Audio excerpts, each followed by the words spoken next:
Hello everyone, welcome back to my channel. ये हमारा part 2 lecture होगा इनऑर्गेनिक केमिस्ट्री के लिए। पहला पार्ट तो आपने देख लिया होगा जो 11th का पार्ट था। अब 12th का पार्ट यहाँ से स्टार्ट होता है और हम बहुत ही धीरे-धीरे आगे बढ़ेंगे, छोटी-छोटी जानकारी को लेते हुए आगे चलेंगे, है ना? तो चलिए ज़्यादा टाइम वेस्ट नहीं करते हुए चलो चैप्टर को स्टार्ट करते हैं।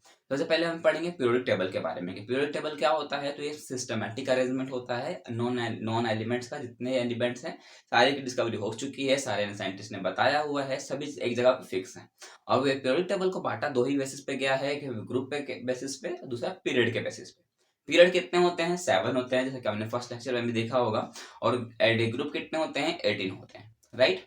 अगर हम बात करें तो इसमें हमें दिक्कत क्या आती है? इसमें हमें पढ़ना है, दिक्कत आती है कि ये जो एलिमेंट्स हैं इसके नाम याद करें, राइट।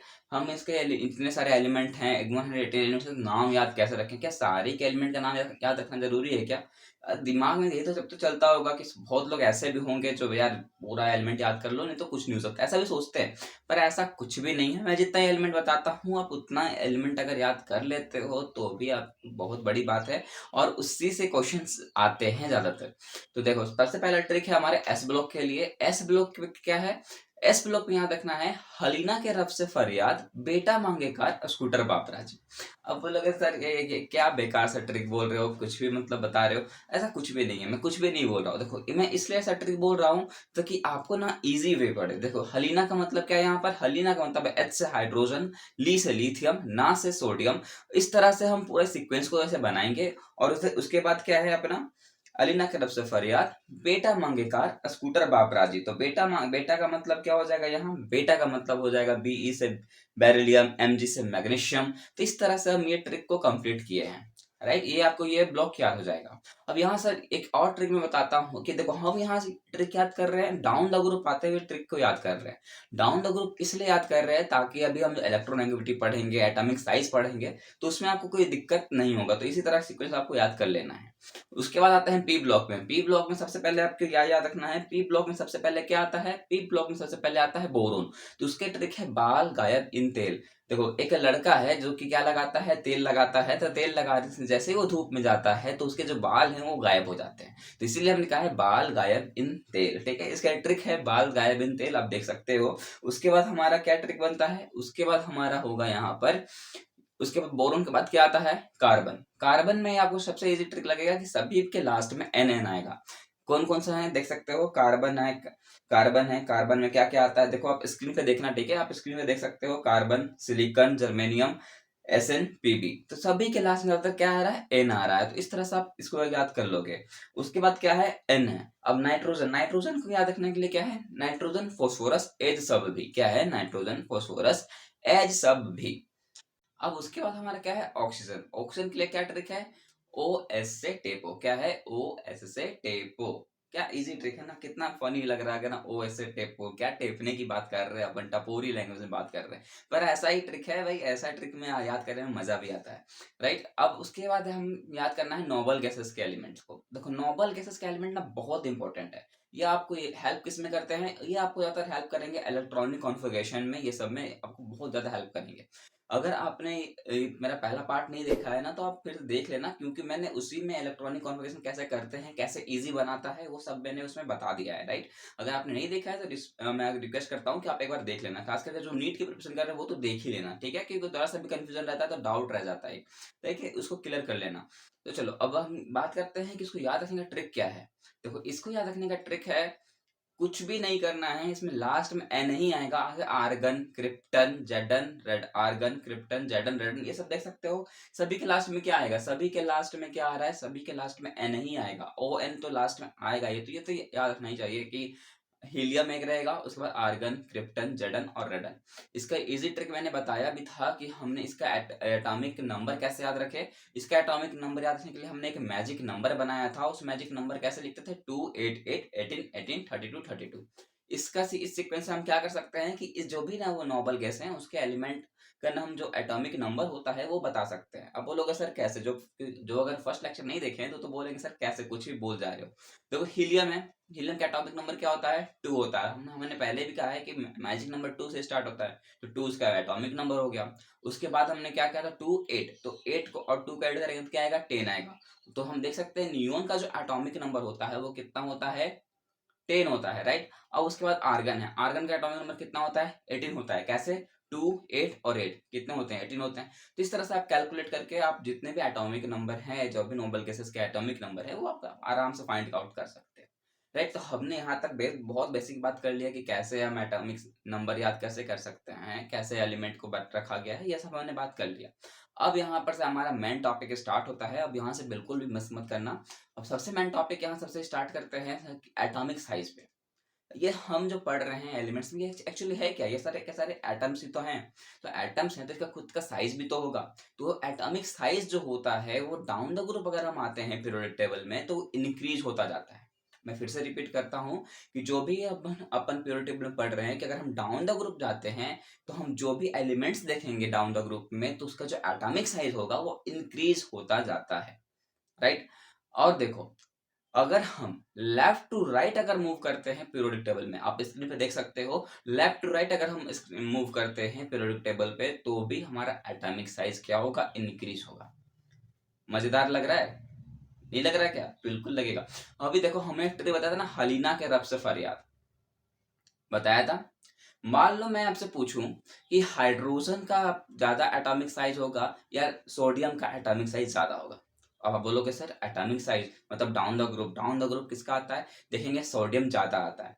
तो अब इतना करने की भी जरूरत नहीं है, मैंने क्या ट्रिक बताया था, हलीना के रफ से फरियाद। तो आप देख सकते हो हलीना मतलब कि सिंपल सी बात है, हाइड्रोजन पहले है, सोडियम किस में आ रहा है, बाद में आ रहा है। ऊपर से नीचे की तरफ ही हमने सीक्वेंस बनाया था। तो अगर हम ऊपर से नीचे आ रहे हैं तो हम समझ सकते हो क्या हो रहा है, एटॉमिक साइज बढ़ रहा है तो नाइट्रोजन जो भी सोडियम है उसका एटॉमिक साइज क्या होगा, ज्यादा होगा। मजेदार लगा, बिल्कुल। अब बोलोगे सर ये तो डाउन द ग्रुप है, अगर मान लो कि हम लेफ्ट टू राइट अगर बताते तो कैसे होता। तो देखो, अगर मैं पूछूं कि आपको कि हाइड्रोजन का एटॉमिक साइज ज्यादा होगा या हीलियम का एटॉमिक साइज ज्यादा होगा, तो बोलोगे सर आप हाइड्रोजन का एटॉमिक मास जो है वो ज्यादा होगा, राइट। एटॉमिक साइज जो है वो ज्यादा होगा। अब वो लोग कैसे, क्योंकि हमें याद है लेफ्ट टू राइट अगर हम आते हैं तो एटॉमिक साइज क्या होता है, बढ़ता है। और राइट टू लेफ्ट अगर जाते हैं तो एटॉमिक साइज क्या होगा, घटेगा, राइट। तो एटॉमिक साइज यहाँ पर क्लियर हो गया होगा। नेक्स्ट टॉपिक है अपना इलेक्ट्रोनेगेटिविटी। अब इलेक्ट्रोनेगेटिविटी पे क्या करना है, इलेक्ट्रोनेगेटिविटी बहुत ही इजी है। ये जस्ट अपोजिट चलता है या फिर बोलो इनवर्सली प्रोपोर्शनल चलता है अपने केमिस्ट्री के लैंग्वेज में। वो इनवर्सली प्रोपोर्शनल है एटॉमिक साइज के।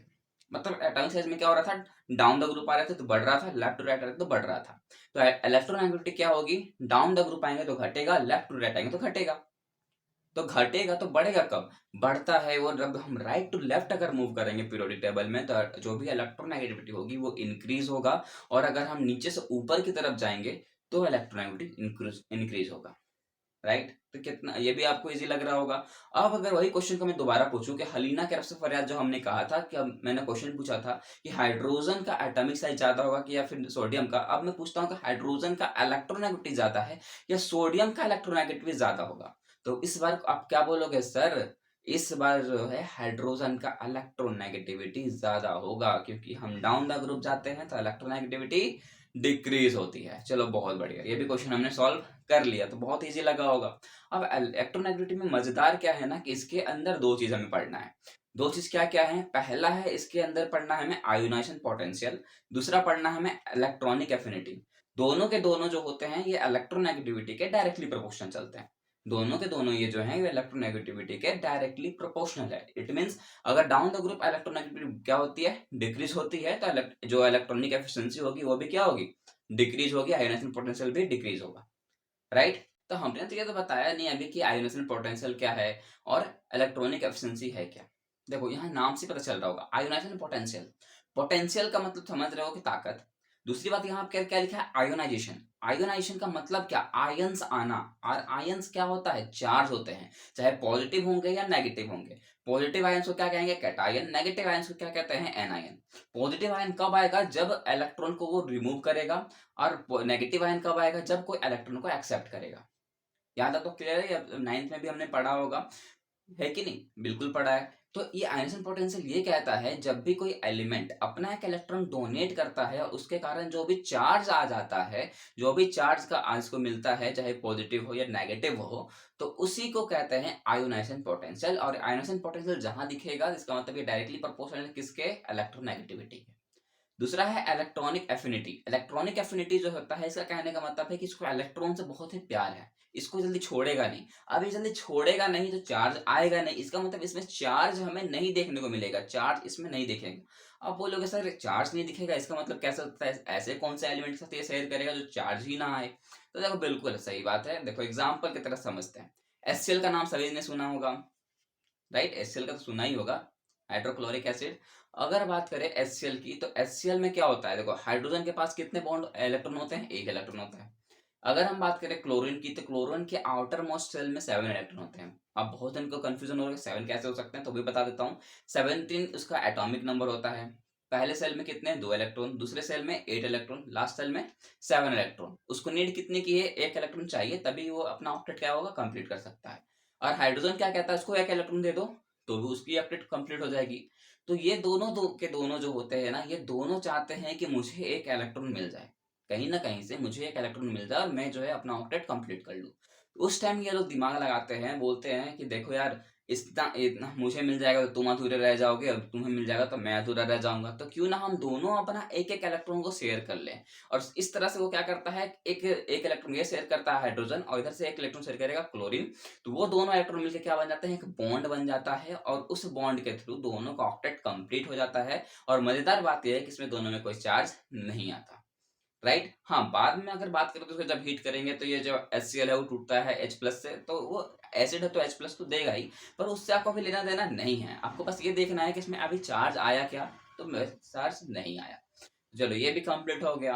अब देखो यहाँ मजेदार की बात यह है, हम क्या पढ़ रहे हैं सर, हम पढ़ रहे हैं इनऑर्गेनिक केमिस्ट्री। और हम सबको पता है कि इनऑर्गेनिक केमिस्ट्री क्या है, एक्सेप्शन की दुनिया है, राइट? इसमें एक्सेप्शन ना हो ऐसा हो नहीं सकता, इसमें एक्सेप्शन भर भर के रहता है। तो चलो पहला एक्सेप्शन की बात करते हैं, जो कि हमने एटॉमिक साइज में देखा है। तो एटॉमिक साइज में हमने देखा है, डाउन द ग्रुप आते हैं तो एटॉमिक साइज इंक्रीज होता है, लेफ्ट टू राइट अगर जाते हैं तो एटॉमिक साइज इंक्रीज होता है। लेकिन यहाँ एक एक्सेप्शन होता है जेडआर और एचएफ के बीच। जेडआर और एचएफ के बीच क्या एक्सेप्शन है, अगर हम बात करें कि एक्सेप्शन को हटा दे, तो होना तो ये चाहिए था कि जेडआर का जो एटॉमिक साइज है वो कम होना चाहिए था, और एचएफ का एटॉमिक साइज ज्यादा होना चाहिए था। बात तो सही है सर, लेकिन यहाँ मजेदार बात यह है कि दोनों का एटॉमिक साइज जो होता है वो इक्वल हो जाता है। तो सेम इसलिए होता है क्योंकि इस दोनों के प्रेजेंट क्या होता है, लैंथनोइड सीरीज प्रेजेंट होती है, राइट? अब लैंथनोइड सीरीज में होता क्या है, इसके कारण जो 4f का शिल्डिंग इफेक्ट होता है वो थोड़ा कम हो जाता है, जिसके कारण जो एटॉमिक साइज होती है दोनों की इक्वल हो जाती है, राइट? अब देखो एटॉमिक साइज तो हमें हमने एक्सेप्शन पढ़ लिया, अब दूसरा एक्सेप्शन पढ़ना है हमें इलेक्ट्रोनेगेटिविटी पे। अब इलेक्ट्रोनेगेटिविटी पे क्या एक्सेप्शन है, सबसे पहले हमने क्या पढ़ा था, आयोनेशन पोटेंशियल। तो आयोनेशन पोटेंशियल में तो क्या हो रहा था, वो डायरेक्टली प्रोपोर्शनल था इलेक्ट्रोनेगेटिविटी पे, मतलब हम डाउन द ग्रुप आएंगे तो इलेक्ट्रोनेगेटिविटी घटेगी, और अगर राइट टू लेफ्ट जाएंगे तो इलेक्ट्रोनेगेटिविटी बढ़ेगी। होना तो यही चाहिए था। तो आयोनेशन पोटेंशियल में भी होना तो वही चाहिए कि डाउन द ग्रुप आएंगे तो आयोनेशन पोटेंशियल क्या होगी, घटेगी, और राइट टू लेफ्ट जाएंगे तो आयोनेशन पोटेंशियल बढ़ेगा। ये होना तो ये चाहिए क्योंकि वो तो डायरेक्टली प्रोपोर्शनल है। पर यहाँ पर एक एक्सेप्शन आता है, कहाँ पर, नाइट्रोजन और ऑक्सीजन के बीच, और बेरिलियम और बोरोन के बीच। अगर आप देखो तो क्या होता है, बेरिलियम पहले आता है, बोरोन बाद में आता है ना? बेरिलियम पहले आता है और बोरोन बाद में आता है। तो होना क्या चाहिए था, हम राइट टू लेफ्ट अगर मूव करते हैं तो इलेक्ट्रोनेगेटिव इंक्रीज होना चाहिए था। इट मीन्स बोरोन का इलेक्ट्रोनेगेटिविटी ज्यादा होना चाहिए था। और अगर बोरोन का इलेक्ट्रोनेगेटिविटी ज्यादा है तो उसका आयोनेशन पोटेंशियल भी ज्यादा होना चाहिए था, क्योंकि रूल तो यही कहता है, राइट? तुम तो लोग तो यही कहोगे ना सर, तो आपने तो ऐसा ही बताया था। पर यहाँ पर दिक्कत ये आती है आयोनेशन पोटेंशियल में कि ये चलता है स्टेबिलिटी के साथ। और स्टेबिलिटी कैसे डिसाइड होता है, तो जो भी हाफ फिल्ड ऑर्बिटल हो या फिर फुल फिल्ड ऑर्बिटल होता है किसी भी एलिमेंट का, तो वो ज्यादा स्टेबल होता है औरों के मुकाबले। अब बोलोगे सर ये क्या बोल रहे हो, कुछ समझ नहीं आ रहा, थोड़ा एग्जांपल देके समझा, तो एग्जांपल देते हैं। तो देखो यहाँ पर हमने देखा ना कि ये जो बेरिलियम है उसका एटॉमिक नंबर कितना होता है, 4 होता है, मतलब पहले सबसेल में 2 इलेक्ट्रॉन, दूसरे सबसेल में 2 इलेक्ट्रॉन, राइट? अगर हम इसको इलेक्ट्रॉनिक कन्फिग्रेशन लिख करेंगे तो क्या लिखेंगे, 1s2 2s2। तो 2s2 का कहने का मतलब क्या है कि जो s ऑर्बिटल है वो कंप्लीटली फुलफिल्ड है, 2 इलेक्ट्रॉन उसमें जा चुके हैं, राइट? एक ऑर्बिटल में कितने इलेक्ट्रॉन रहते हैं, 2 इलेक्ट्रॉन रहते हैं, और वो जो है कंप्लीटली फुलफिल्ड हो चुका है यहाँ पर, देख सकते हो। अब आ जाओ बोरोन पे, तो बोरोन का कहना क्या है, उसका एटॉमिक नंबर होता है 5। दो सब पहले सबसेल में 2 इलेक्ट्रॉन, दूसरे सबसेल में 3 इलेक्ट्रॉन, राइट? अब देखा जाए इसका अगर हम इलेक्ट्रॉनिक कन्फिग्रेशन करें तो क्या लिखेंगे, 1s2 2s2 2p1, तो 2p1 कहने का मतलब क्या है, ये ना तो हाफ फिल्ड है ना ही फुल फिल्ड है, क्योंकि p ऑर्बिटल में कितने इलेक्ट्रॉन रहते हैं, 6 इलेक्ट्रॉन रहते हैं, 3 ऑर्बिटल रहता है। ये हमने पहले ही देख लिया है पिछले वाले लेक्चर में, अगर आपने नहीं देखा है तो एक बार देख लेना, ठीक है। तो ये ऑर्बिटल कितने होते हैं, p सब शेल में 3 होते हैं, इलेक्ट्रॉन 6 होने चाहिए, और रहता है किसमें, एक। तो ना ये फुल फिल्ड है ना ही ये हाफ फिल्ड है। और ये बोरोन हमने देखा कि ये तो ना ही फुल फिल्ड है ना ही हाफ फिल्ड है, और बेरिलियम कैसा है, ये फुल फिल्ड है, तो उसकी स्टेबिलिटी क्या होगी, बोरोन से ज्यादा होगी। तो इस जो है जगह रिप्लेस कर लेता है, और हम कहेंगे कि जो बेरिलियम है उसका जो आयोनाइजेशन पोटेंशियल होगा वो थोड़ा कम होगा बोरोन के मुकाबले। दूसरी बात, नाइट्रोजन और ऑक्सीजन की बात करें तो उसमें वही कहानी होती है। नाइट्रोजन और ऑक्सीजन में अगर देखा जाए तो ऑक्सीजन जो है उसके पास ज्यादा इलेक्ट्रोनेगेटिविटी है, तो आयोनाइजेशन पोटेंशियल ज्यादा ऑक्सीजन का होना चाहिए था, पर ऐसा नहीं होता है। आयोनाइजेशन पोटेंशियल ज्यादा हो जाता है नाइट्रोजन का और उससे कम हो जाता है ऑक्सीजन का। तो सीरीज कुछ इस तरह से बन जाता है जैसा कि आप स्क्रीन पे देख सकते हो। आपको याद रखने की जरूरत नहीं है, क्योंकि मैंने सीक्वेंस तो आपको बता दिया है, ट्रिक बता दिया, तो आप तो ये कंप्लीट कर लोगे। चलो, ये एक्सेप्शन भी हमने कंप्लीट कर लिया। दूसरा एक्सेप्शन है क्या, इलेक्ट्रॉन एफिनिटी पे। इलेक्ट्रॉनिक एफिनिटी पे क्या था, डायरेक्टली प्रोपोर्शनल था हमारा किस पे, इलेक्ट्रोनेगेटिविटी पे। तो ये भी तो होना चाहिए था, डाउन द ग्रुप आओ तो घटेगा और राइट टू लेफ्ट जाओ तो बढ़ेगा, होना तो ही चाहिए था। पर इसका एक्सेप्शन आता है नाइट्रोजन और फास्फोरस पे। देखो, नाइट्रोजन और फास्फोरस की बात करो तो नाइट्रोजन का इलेक्ट्रोनेगेटिविटी ज्यादा होना चाहिए, राइट, और फास्फोरस का कम होना चाहिए, क्योंकि डाउन द ग्रुप आते हैं तो इलेक्ट्रोनेगेटिविटी घटती हुई दिखती है। लेकिन जो इलेक्ट्रॉन एफिनिटी है ये बोलता है कि नहीं, फास्फोरस का इलेक्ट्रॉन एफिनिटी थोड़ा ज्यादा होगा, नाइट्रोजन का थोड़ा कम होगा। वो इसलिए क्योंकि जो फास्फोरस होता है वो जल्दी अपना इलेक्ट्रॉन को डोनेट नहीं करना चाहता, राइट। तो यहाँ पर हमारा एक्सेप्शन भी यहाँ पर कंप्लीट होता है, और आगे भी कुछ कुछ एक्सेप्शन हम देखते चलेंगे, तो उसमें थोड़ा कंफ्यूजन मत होना। और बात करते हैं ये जो इलेक्ट्रोनेगेटिविटी है ना, इस पे मैंने सारा कुछ डाला है। अभी हम जो भी पढ़ेंगे इसके आगे, चाहे बॉन्ड पैरामीटर्स हो, पोलराइजेशन हो, है ना, डाइपोल मूवमेंट हो, या कुछ भी हो, तो सारे के सारे में हम देखेंगे कि इलेक्ट्रोनेगेटिविटी से मैंने रिलेट किया है, चाहे वो डायरेक्टली प्रोपोर्शनल होगा या चाहे इनडायरेक्टली प्रोपोर्शनल होगा या चाहे इनवर्सली प्रोपोर्शनल होगा। तो उसमें कंफ्यूजन होने की जरूरत नहीं है ना। चलो स्टार्ट करते हैं। अब हम पढ़ेंगे क्या, अब हमें पढ़ना है यहाँ पर टिपिकल एलिमेंट के बारे में। टिपिकल एलिमेंट क्या होता है, देखो, टिपिकल का मतलब है टिपिकल, टिपिकल से याद आ रहा है थर्ड। टिपिकल जो होते हैं, टिपिकल से यहाँ क्या वर्ड है, टी है, टी से याद रखना थर्ड। तो थर्ड पीरियड में जितने भी एलिमेंट्स आते हैं वो सारे के सारे कौन सा एलिमेंट है, टिपिकल एलिमेंट्स होते हैं। अब बोलोगे सर याद कैसे रखे, थर्ड पीरियड के एलिमेंट्स को याद रखना तो बहुत मुश्किल है। बोले क्या मुश्किल है, हमने तो पहले ही बोल दिया यार, पीरियड कितने होते हैं, 7 होते हैं। और बस कुछ भी नहीं करना है, अगर आप 20 तक एलिमेंट्स याद रख लेते हो ना तो आपको बहुत ही इजी पड़ जाएगा। बाकी तो ट्रिक का खेल है ही, लेकिन 20 तक एलिमेंट्स आपको याद रहना ही चाहिए, राइट।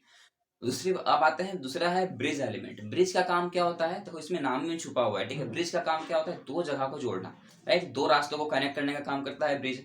तो ब्रिज यहाँ पर दो रास्तों को जोड़ेगा, मतलब यहाँ सेकंड, दो का मतलब क्या है, सेकंड। तो सेकंड पीरियड में जो भी एलिमेंट्स आते हैं उस एलिमेंट को हम कहेंगे ब्रिज एलिमेंट। बोलोगे है कि नहीं, मजेदार ट्रिक। लेकिन इससे ज्यादा इजी ट्रिक अब क्या मिलेगा यार, अब मुझे जो इजी लगा मैंने बता दिया। चलो अब इसके साथ आगे बढ़ते हैं, है ना। उसके बाद में पढ़ना है मेटालॉइड्स के बारे में। अब मेटालॉइड्स क्या होता है, तो मेटालॉइड्स किसी को याद नहीं रहता, तो और शिव जी की आरती भी किसी को याद नहीं रहती, याद है क्या आपको, नहीं ना। तो शिव जी की आरती सब एस से टेपो, शिव जी की आरती सब एस से टेपो। आप स्क्रीन पे देखो, यहाँ पर मैंने लिखा है शिव जी की आरती सब एस से टेपो। तो ये जो है ये ट्रिक है आपके मेटालॉइड्स को याद रखने के लिए, और इससे आप मेटालॉइड्स को इजीली याद कर सकते हो, राइट। अब मेटालॉइड्स कंप्लीट हो गया। मेटालॉइड्स के बाद आते हैं अपन डायगोनल रिलेशनशिप। तो डायगोनल रिलेशनशिप किसके किसके बीच होती है, डायगोनल रिलेशनशिप कहने का मतलब क्या है, डायगोनल का मतलब ही क्या होता है। अगर आप मैथ के स्टूडेंट है तो अगर आप डायगोनल हमेशा पता ही होगा, डायगोनल ज्यादातर कैसा होता है, इस वे में होता है, मतलब सीधा नहीं हो सकता, स्ट्रेट नहीं हो, वो स्ट्रेट लाइन तो बोलेंगे पर उसे, पर वो ऐसा स्ट्रेट नहीं होता, हल्का तिरछा होता है, राइट, हल्का ऐसा बैंड होता ही होता है। तो आप देखो यहाँ पर हम पीरियड टेबल है उसको आप लाइन बना दो, एक ऐसे ऐसे लाइन बना दो, और जो भी उस डायगोनल पे आता है तो हम उसको बोलेंगे डायगोनल रिलेशनशिप। अब बोलोगे सर ये फिर से अब क्या बोल रहे, कुछ समझ नहीं आ रहा, तो चलो एग्जांपल देके समझते हैं। अब हमने पीरियोडिक टेबल लिया, पीरियोडिक टेबल को लिया। अब देखो फिर आप यहाँ स्क्रीन पे देखना, स्क्रीन पे देखना, ठीक है। ये जो हम पीरियोडिक टेबल देख रहे हैं, पीरियोडिक टेबल में देखो ये जो लिथियम है, लिथियम का डायगोनल किसके साथ होगा, मैग्नीशियम के साथ। बेरिलियम का डायगोनल किसके साथ होगा, एल्युमिनियम के साथ।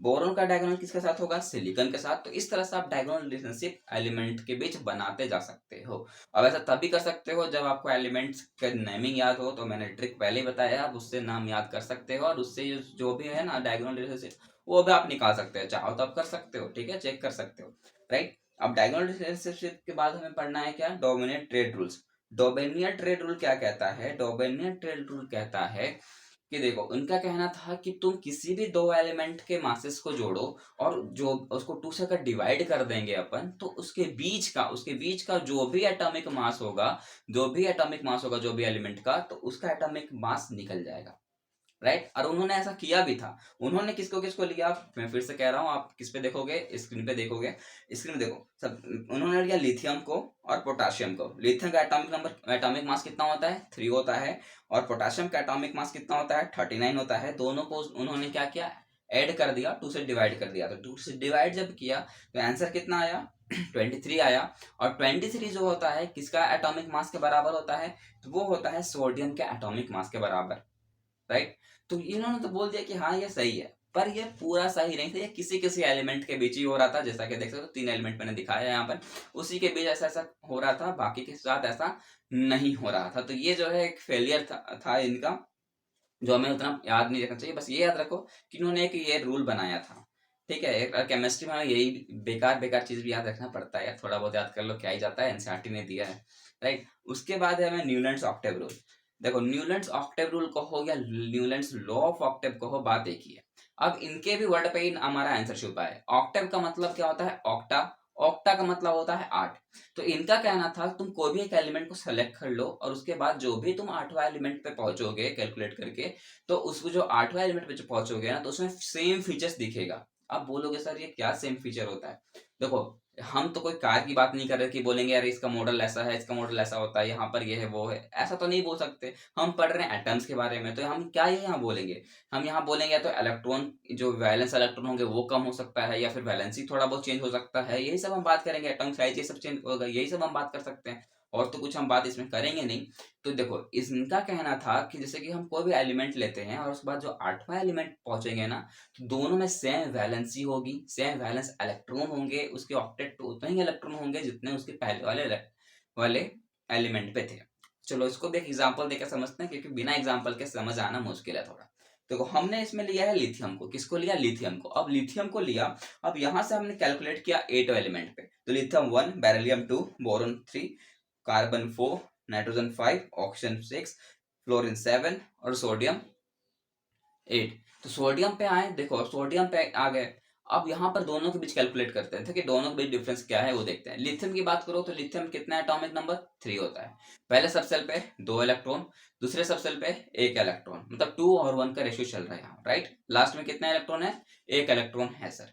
अगर हम बात करें इस सोडियम की, सोडियम का एटॉमिक नंबर 11, तो इसमें क्या होगा 2 8 1, राइट। इलेक्ट्रॉन तो ऐसा ही होंगे। तो लास्ट सबसेल में कितना है, एक और एक इलेक्ट्रॉन। तो मैच कर रहा है क्या, बिल्कुल मैच कर रहा है। लास्ट में जितने इलेक्ट्रॉन उसमें थे लिथियम में, उतने ही इलेक्ट्रॉन सोडियम में भी है। वैलेंस दोनों की सेम है, वैलेंस इलेक्ट्रॉन भी दोनों का सेम है। तो उनका कहना बिल्कुल सही था, लेकिन ये तब तक ही सही था जब तक यहाँ पर नोबल गैस की डिस्कवरी नहीं हुई थी। नोबल गैस की डिस्कवरी होते ही ये गलत हो गया। अब बोलोगे सर ऐसा कैसे हो सकता है, नोबल गैस के आते ही ये हट कैसे गया, क्या चमत्कार हो गया क्या। नहीं चमत्कार नहीं हुआ, आप कैलकुलेट करने लगो। चलो स्टार्ट करते हैं फिर से।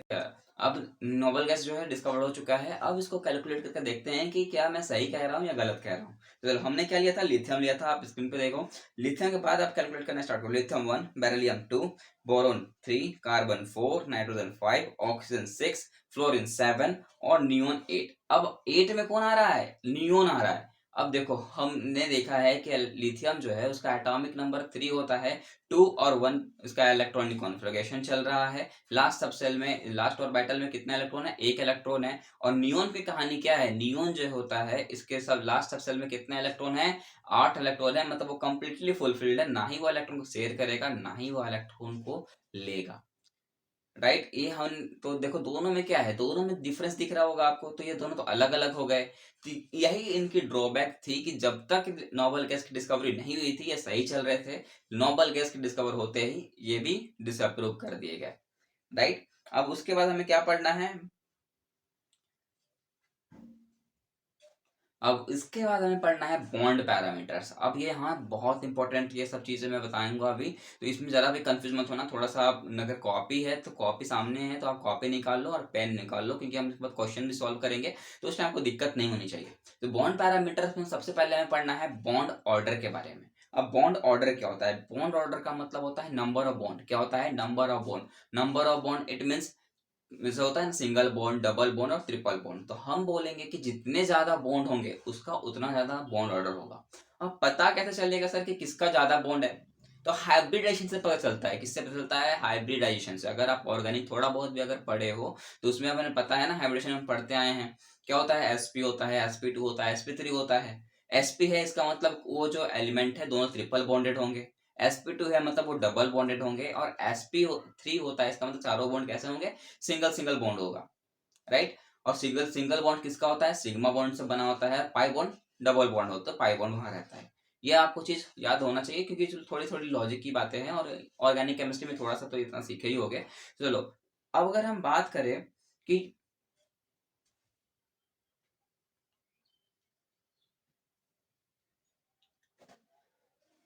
तो यहाँ पर बॉन्ड ऑर्डर तक क्लियर हो गया होगा ना, कि जितने ज्यादा बॉन्ड उतने ज्यादा उसके बॉन्ड ऑर्डर उसका उतना ही ज्यादा होगा। अब एक है bond energy. Similar similar word है, कंफ्यूज मत होना। बॉन्ड एनर्जी की बात करते हैं। तो बॉन्ड एनर्जी जो होता है ये कहता है बॉन्ड को तोड़ने वाला एनर्जी। अब सिंपल सी बात है, जितने ज्यादा बॉन्ड होंगे उस बॉन्ड को तोड़ने के लिए हमें उतनी ज्यादा एनर्जी देनी पड़ेगी, राइट। मान लो किसी का सिंगल बॉन्डेड है, सिंगल बॉन्डेड है तो इसकी हाइब्रिडेशन क्या हो जाएगी? मैंने कहा ना sp3 होगी। डबल बॉन्डेड है तो sp2, ट्रिपल बॉन्डेड है तो sp। तो हमने क्या कहा कि ट्रिपल बॉन्डेड होगी तो उसको तोड़ने के लिए एनर्जी हमें ज्यादा देना पड़ेगा। तो bond energy is directly proportional to bond order, कि जितना ज्यादा बॉन्ड ऑर्डर उसको तोड़ने के लिए उतनी ही ज्यादा एनर्जी। अब मजेदार बात यहाँ मैं बताने वाला हूँ कि जो इलेक्ट्रोनेगेटिविटी होती है ना, वो डायरेक्टली प्रोपोर्शनल होता है बॉन्ड ऑर्डर के। तो आप बोलोगे सर अगर बॉन्ड ऑर्डर के डायरेक्टली प्रोपोर्शनल है तो कहीं ना कहीं बॉन्ड एनर्जी के भी तो डायरेक्टली प्रोपोर्शनल होगा। बिल्कुल सही जा रहे हो सर, ये बिल्कुल सही है। बॉन्ड ऑर्डर के अगर वो डायरेक्टली प्रोपोर्शनल है इलेक्ट्रोनेगेटिविटी, तो बॉन्ड एनर्जी के भी डायरेक्टली प्रोपोर्शनल होगा। It means down the group जाओ तो घटेगा, राइट टू लेफ्ट जाओ तो इंक्रीज होगा। यहाँ पर कोई डाउट नहीं होना चाहिए। चलो, बहुत बढ़िया समझ रहे हो। अब यहाँ पे लिंक करते चलना है अपने को, थोड़ा थोड़ा है ना। तो बॉन्ड ऑर्डर कंप्लीट हो गया और बॉन्ड एनर्जी कंप्लीट हो गई। अब उसके बाद हमें पढ़ना है बॉन्ड एंगल। अब देखो बॉन्ड एंगल क्या होता है ना, उसको समझाने के लिए हमें इसको 3 स्टेप पे जाना पड़ेगा।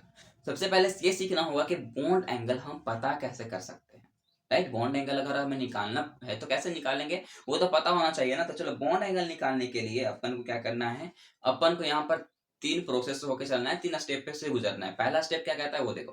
पहला स्टेप है कि आप क्या करो, पहला स्टेप कहता है कि आप हाइब्रिडेशन को चेक कर लो। आप स्क्रीन पे देखो। पहला स्टेप क्या कहता है कि आप अगर आप के पास कोई भी कंपाउंड है तो आप क्या करो, हाइब्रिडाइजेशन निकालो। हाइब्रिडेशन निकालने आना चाहिए। जैसा कि मैंने कंपाउंड लिया है, क्या क्या है, हम मैंने लिया है BeCl2 और एक लिया है BeCl3, एक है CH4।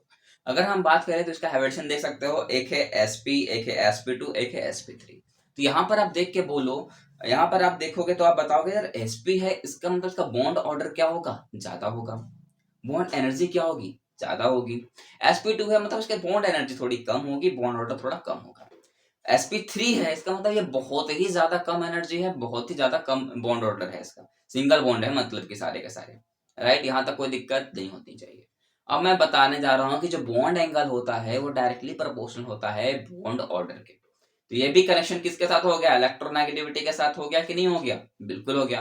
तो यहाँ देखो, जब सबसे ज्यादा बॉन्ड ऑर्डर किसका है? sp का है, तो इसका मतलब उसका हाइब्रिडेशन ज्यादा है। मजे की बात यह है कि उसका बॉन्ड एंगल भी क्या होगा? ज्यादा होगा। तो यहाँ पर BeCl2 जो है वो सबसे ज्यादा बॉन्ड एंगल उसी का होगा, और BeCl3 है उसके से थोड़ा कम होगा, और CH4 का सबसे कम बॉन्ड ऑर्डर होगा, सबसे बॉन्ड कम बॉन्ड एंगल बनेगा, राइट। यहाँ तक कोई दिक्कत नहीं होनी चाहिए। अब ये तो स्टेप 1 था। स्टेप 2 क्या कहता है वो देखो। चलो, अब आते हैं स्टेप 2 पे, ठीक है। स्टेप 2 का आपको पहले क्वेश्चन देता हूँ। स्टेप 2 कह रहा है BF3 है और BCl3 है, ठीक है। BF3 है, BCl3 है, और दूसरा है कंपाउंड है CH4 और NH3। अब मैं पूछता हूँ आपको, क्या बताओ इसका बॉन्ड एंगल क्या होगा? अब बॉन्ड एंगल ज्यादा किसका होगा ये बताओ मेरे को। तो आप क्या करोगे, सबसे पहले तो आप सोचोगे चलो इसका हाइब्रिडेशन निकालते हैं। अब हाइब्रिडेशन निकालोगे तो क्या निकलेगा कि BF3 और BCl3 जो है इसका हाइब्रिडेशन सेम निकल जाएगा sp2 और CH4 और NH3 का भी हाइब्रिडेशन क्या आएगा sp3 तो अब तो बोलोगे सर यहाँ पर तो दोनों का हाइब्रिडेशन क्या हो रहा है सेम हो जा रहा है। अब पता कैसे चलेगा कि बॉन्ड एंगल ज्यादा किसका होगा और किसका कम होगा। राइट, क्वेश्चन तो आना चाहिए दिमाग में। तो देखो दिमाग भी हमें क्वेश्चन आ रहा है बहुत अच्छी बात है, नहीं आ रहा तो कोई बात नहीं, अभी अभी तो आप स्टार्ट से ही पढ़ रहे हो यार, अभी अभी इतना जल्दी क्वेश्चन कहाँ से आएगा। राइट, चलो मैं बताता हूँ। तो इसका आंसर ये है कि उस कंडीशन पे आप क्या करो कि आप लोन पेयर चेक करना शुरू कर दो। अगर किसी पे लोन पेयर दिया हुआ है इसका मतलब उसका बॉन्ड एंगल कम है। लोन पेयर अगर किसी का दिया है तो इसका मतलब है कि उसका जो बॉन्ड एंगल है वो कम होगा। तो लोन पेयर किस में दिया हुआ है NH3 में दिया हुआ है। राइट, अब NH3 में लोन पेयर है इसका मतलब उसका बॉन्ड एंगल कम होगा तो ज्यादा हो जाएगा CH4 का। अब इधर वाले कंडीशन पे आओ BF3 और BCl3 पे, तो यहाँ पर किसी में लोन पेयर नहीं है लेकिन दोनों का हाइब्रिडेशन क्या है सेम है, तो उस कंडीशन पे बोलेंगे कि दोनों का बॉन्ड एंगल भी सेम होगा। राइट, कुछ भी किया क्या हमने, कुछ भी नहीं किया, बस हमने थोड़ा सा एक स्टेप आगे बढ़ गए कि सेकंड स्टेप में ये सीख लिया कि हाइब्रिडेशन सेम हो तो हमें क्या करना चाहिए। तो अब तीसरा स्टेप में क्या होगा, बहुत लॉजिक भी लगा लिए होंगे कि तीसरा स्टेप में क्या होने वाला है। तीसरा स्टेप में ये हो जाएगा कि मान लो अब हाइब्रिडेशन भी सेम हो जाए और दोनों में लोन पेयर भी दे दे, तब कैसे निकालोगे। उस केस में आपको बहुत ही इजी है, वैसा अगर शुक्र करो अगर एग्जाम में आपको वैसा ही केस मिले तो बहुत मजा आएगा। बोलोगे सर ऐसा कैसे बोल सकते हो, तो उस केस में आपको बस ये चेक करना है कि जो सेंट्रल एटम होगा उसका इलेक्ट्रोनेगेटिविटी चेक करो, जिसका इलेक्ट्रोनेगेटिविटी ज्यादा उसका बॉन्ड एंगल ज्यादा, क्योंकि मैंने पहले कहा था कि electronegativity is directly proportional to bond order और bond order is directly proportional to bond angle. Right, तो उसमें से क्या चेक करना है, हमें सेंट्रल एटम को चेक कर देंगे, सेंट्रल एटम का इलेक्ट्रोनेगेटिविटी देखेंगे कि दोनों में सेंट्रल एटम में से जिसका इलेक्ट्रोनेगेटिविटी ज्यादा होगा उसका बॉन्ड एंगल भी ज्यादा होगा। चलो एक क्वेश्चन फटाक से सॉल्व करते हैं। पहला क्वेश्चन है आपके सामने, पहला क्वेश्चन ये है, आपको मैं स्क्रीन पे दिखाता हूँ। पहला क्वेश्चन है NCl3 और PCl3 दोनों में लोन पेयर प्रेजेंट है, देख सकते हो। दोनों का हाइब्रिडेशन आप निकालोगे तो दोनों का हाइब्रिडेशन क्या निकलेगा, सेम ही आएगा। अच्छा तो निकाल सकते हो, निकाल के देख लो हाइब्रिडेशन क्या आएगा, हाइब्रिडेशन आएगा sp3 हाइब्रिडेशन तो दोनों का सेम आ रहा है, दोनों में लोन पेयर भी सेम है। इस कंडीशन में आपको क्या करना है, इस कंडीशन पे चेक करना है सेंट्रल एटम को। सेंट्रल एटम कहने का मतलब क्या है, जो बीच पे हो और उसके चारों तरफ बॉन्डेड हो, है ना, उसके चारों तरफ कोई दूसरे एलिमेंट बॉन्ड बना के रखे और वो बीच पे आराम से बैठा हो, उसी को कहता है सेंट्रल एटम। तो इसमें सेंट्रल एटम निकलेगा नाइट्रोजन और इधर सेंट्रल एटम निकलेगा फॉस्फोरस। और हमें पता है दोनों में से इलेक्ट्रोनेगेटिविटी ज्यादा किसकी होती है, नाइट्रोजन की होती है। ध्यान रखना इलेक्ट्रोनेगेटिविटी जाना ये नहीं कि इलेक्ट्रॉन एफिनिटी पे चले गए, बोल दिया नहीं सर फॉस्फोरस का तो ज्यादा होता है क्योंकि ये तो एक्सेप्शन वाले कंडीशन पे, ऐसा नहीं है। हम किस पे जा रहे हैं, इलेक्ट्रोनेगेटिविटी पे चल रहे हैं, तो इलेक्ट्रोनेगेटिविटी तो नाइट्रोजन की ही ज्यादा होती है। तो इस तरफ किसमें हो जाएगा, बॉन्ड एंगल ज्यादा किसमें होगा, नाइट्रोजन वाले में ज्यादा हो जाएगा। तो चलो यहाँ पर मजेदार हो गया। हमने क्या अब तक क्या सीख लिया, रिकैप कर लेते हैं एक बार फटाफट। हमने अब तक सीखा bond order is directly proportional to bond energy, bond energy directly proportional to bond angle. मजेदार बात एक और बताता हूँ यहाँ पर, अगर आप अभी अगर ऑर्गेनिक पढ़ रहे होगे थोड़ा बहुत तो वहां पर आपने S परसेंटेज पढ़ा होगा। नहीं पढ़ा तो मैं बताता हूँ। जब हम हाइब्रिडेशन करते हैं तो क्या लिखते हैं, sp लिखते हैं, sp2 लिखते हैं, sp3 लिखते हैं। तो हम वहां पर जो S है S का परसेंटेज भी निकाल सकते हैं। जैसे sp है इसका मतलब क्या है, p 50% के साथ है और s भी 50% के साथ है। अगर sp3 है तो इसका मतलब क्या हो, दो सब 25% के साथ है। sp2 है इसकी इट मींस 33% के साथ रहता है। तो यहाँ पर अगर देखा जाए तो सबसे ज्यादा S% किसके साथ होता है, sp के पास, उससे कम sp2 के पास और सबसे कम sp3 के पास। तो यहाँ पर ये भी अब कनेक्शन हो जाएगा कि जिसका बॉन्ड ऑर्डर ज्यादा तो बॉन्ड एनर्जी तो ज्यादा होगी ही होगी, लेकिन उसमें बॉन्ड ये जो हमने S परसेंटेज देखा वो भी ज्यादा होगा। मतलब bond order is directly proportional to S percentage भी बोल सकते हैं। यहाँ तक कोई दिक्कत है क्या, कोई भी दिक्कत नहीं है। तो इसको चलो एक बार मिला लेते हैं पूरे अच्छे से, ठीक है।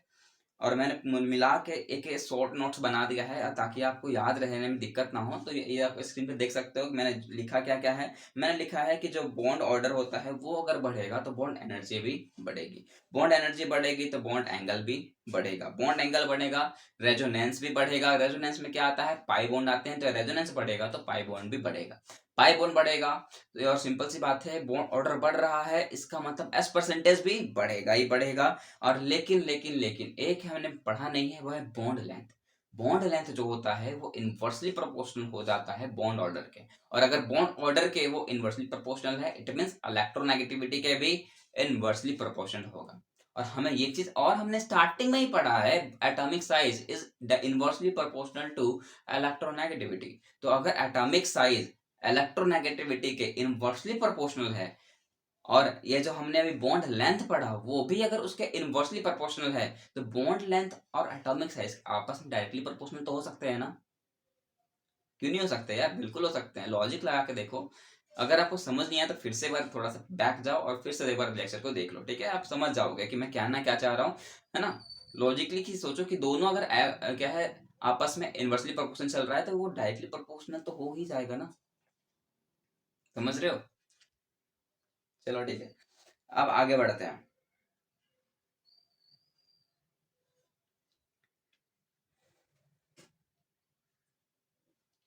आगे पढ़ना है बॉन्ड ऑर्डर, ठीक है? बॉन्ड ऑर्डर को हम थोड़ा डिटेल में पढ़ते हैं। बॉन्ड ऑर्डर में हमने एक ट्रिक बनाया है, आप क्या करो 10 to 18 तक लिख दो।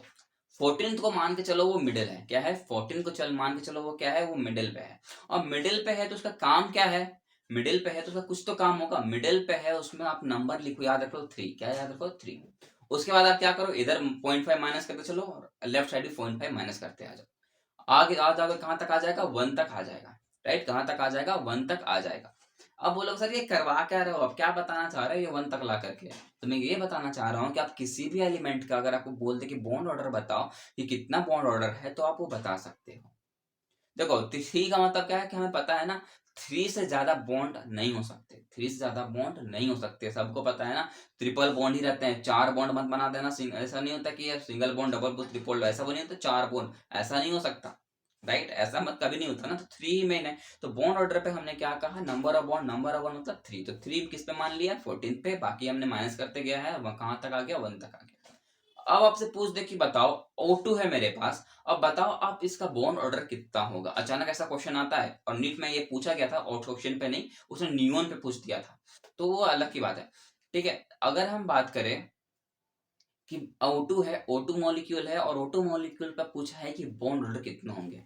एक ऑक्सीजन पे कितना एटॉमिक नंबर होता है? 8 होता है। 2 ऑक्सीजन है मतलब 16 हो जाएंगे, राइट? ये तो पता ही होगा। अब 16 हो जाएंगे तो 16 यहाँ पर देखो तो 16 किस पे आ रहा है? 16 किस पे आ रहा है? 16 यहाँ पर 16 नीचे कितने बॉन्ड लिखे हुए हैं हमने? 2। तो यहाँ से पता चल जाएगा कि 16 है, मतलब इसका बॉन्ड ऑर्डर कितना होगा? 2 होगा, मतलब O2 है तो इसका बॉन्ड ऑर्डर 2 हो जाएगा। अब बताते हैं नीट का क्वेश्चन। नीट का क्वेश्चन था नियोन पे। नियोन का एटॉमिक नंबर 10 होता है, तो 10 में कितने बॉन्ड होंगे? एक बॉन्ड होगा, मतलब नियोन जो होता है वो एक बॉन्ड के साथ कनेक्टेड होता है। तो ये हम देख सकते हो, इस तरह से बॉन्ड ऑर्डर आप पता कर सकते हैं। तो बॉन्ड ऑर्डर भी हमने इजीली फाइंड कर लिया। अब बॉन्ड ऑर्डर के बाद हम बात करेंगे एसिडिक स्ट्रेंथ और बेसिक स्ट्रेंथ की। एसिडिक स्ट्रेंथ की बात करो और बेसिक स्ट्रेंथ की, तो यहाँ मजे का एक और बताता हूँ। Acidic strength is directly proportional to electronegativity. Acidic strength is directly proportional to electronegativity, और basic strength is directly proportional to atomic size. Clear है? यहाँ तक कोई दिक्कत नहीं होना चाहिए। अब इसमें भी अगर आपको ट्रिक जानना है तो याद रखो, एसिडिक स्ट्रेंथ है, एसिडिक स्ट्रेंथ है मतलब हमें पता है एसिड है। एसिड है मतलब वो क्या करेगा? H प्लस को रिलीज करेगा। और H प्लस को हम क्या मानते हैं? प्रोटोन मानते हैं। H प्लस को हम क्या बोलेंगे? प्रोटोन बोल लो, क्योंकि एक इलेक्ट्रॉन निकल रहा है, तो उसको हम प्रोटोन ही बोलते हैं। तो अगर किसी से एक इलेक्ट्रॉन निकल जाए या फिर एक प्रोटोन अगर बाहर आता है, तो प्रोटोन अगर बाहर आता है तो उसमें कौन सा चार्ज आएगा? नेगेटिव चार्ज आता है। तो नेगेटिव और इलेक्ट्रोनेगेटिव दोनों सेम वर्ड आता है, तो यहाँ से आप ट्रिक लगा सकते हो कि एसिडिक स्ट्रेंथ जो होता है वो डायरेक्टली प्रोपोर्शनल होता है इलेक्ट्रोनेगेटिविटी के, राइट? तो बहुत इसी तरह से हमने याद कर लिया ना कि एटम जो इलेक्ट्रोनेगेटिविटी होता है वो डायरेक्टली प्रोपोर्शनल होता है एसिडिक स्ट्रेंथ से। ये हमने बहुत इजी वे से याद कर लिया। तो अब मैं कहूंगा ना कि आप बेसिक स्ट्रेंथ याद नहीं रखो चलेगा, क्योंकि आप ऐसे में कंफ्यूज होने लगोगे, ठीक है? बस एक याद रखो कि electronegativity is directly proportional to acidic strength, right? क्योंकि वो दूसरा अपने आप याद रह जाएगा। बेसिक स्ट्रेंथ का हो जाएगा वो उसके इनवर्सली प्रोपोर्शनल हो जाएगा, तो ये अपने आप याद रह जाएगा। तो बस आप एक ही याद करके रखो, राइट? अब यहाँ मजे की बात यह है कि फिर से मैं बता रहा हूँ, पढ़ रहे यार इनऑर्गेनिक केमिस्ट्री, यहाँ बीच बीच में एक्सेप्शन आके हमें डराते रहते हैं, जो कि मार्क्स हमारा वही काटते हैं, है ना? तो इसको बिल्कुल भी मिस मत करो, ठीक है? एक्सेप्शन जहां मैं कहता हूँ आप नोट डाउन करना शुरू कर दो कि कहाँ पर कहाँ हमने एक्सेप्शन लगाया है। तो यहाँ एक एक्सेप्शन आता है कि अगर किसी एलिमेंट के साथ अगर एस ब्लॉक का हाइड्रोजन किसी भी पी ब्लॉक के एलिमेंट के साथ अटैच हो जाता है, तो उस कंडीशन पे हम ये नहीं कहेंगे कि acidic state is directly proportional to electronegativity. मतलब हम क्या नहीं कहेंगे कि हम ये नहीं बोलेंगे कि इलेक्ट्रोनेगेटिविटी जो होता है वो डायरेक्टली प्रोपोर्शनल होगा एसिडिक स्ट्रेंथ के।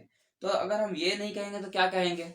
हम ये कहेंगे, जस्ट अपोजिट कहना शुरू कर देंगे कि इलेक्ट्रोनेगेटिविटी जो होता है वो इनवर्सली प्रोपोर्शनल हो जाएगा एसिडिक स्ट्रेंथ के। लेकिन कब? जब पी ब्लॉक के साथ हमारा हाइड्रोजन अटैच हो। सिंपल सी बात है, कुछ भी हमने नहीं किया। एक्सेप्शन तभी आएगी जब पी ब्लॉक का कोई एलिमेंट हो और उसके साथ अपना हाइड्रोजन अटैच हो, तो ही एक्सेप्शन लगेगा और हम कहेंगे कि जो एसिडिक स्ट्रेंथ है वो इनवर्सली प्रोपोर्शनल हो जाएगा एसिडिक, जो एसिडिक स्ट्रेंथ है वो इनवर्सली प्रोपोर्शनल हो जाएगा अपना इलेक्ट्रोनेगेटिविटी के साथ। तो चलो ऐसा थोड़ा कंफ्यूजन लग रहा होगा ना यार, पर कोई बात नहीं, जब अपन क्वेश्चन अभी सॉल्व करेंगे ना तो कोई कंफ्यूजन नहीं होगी।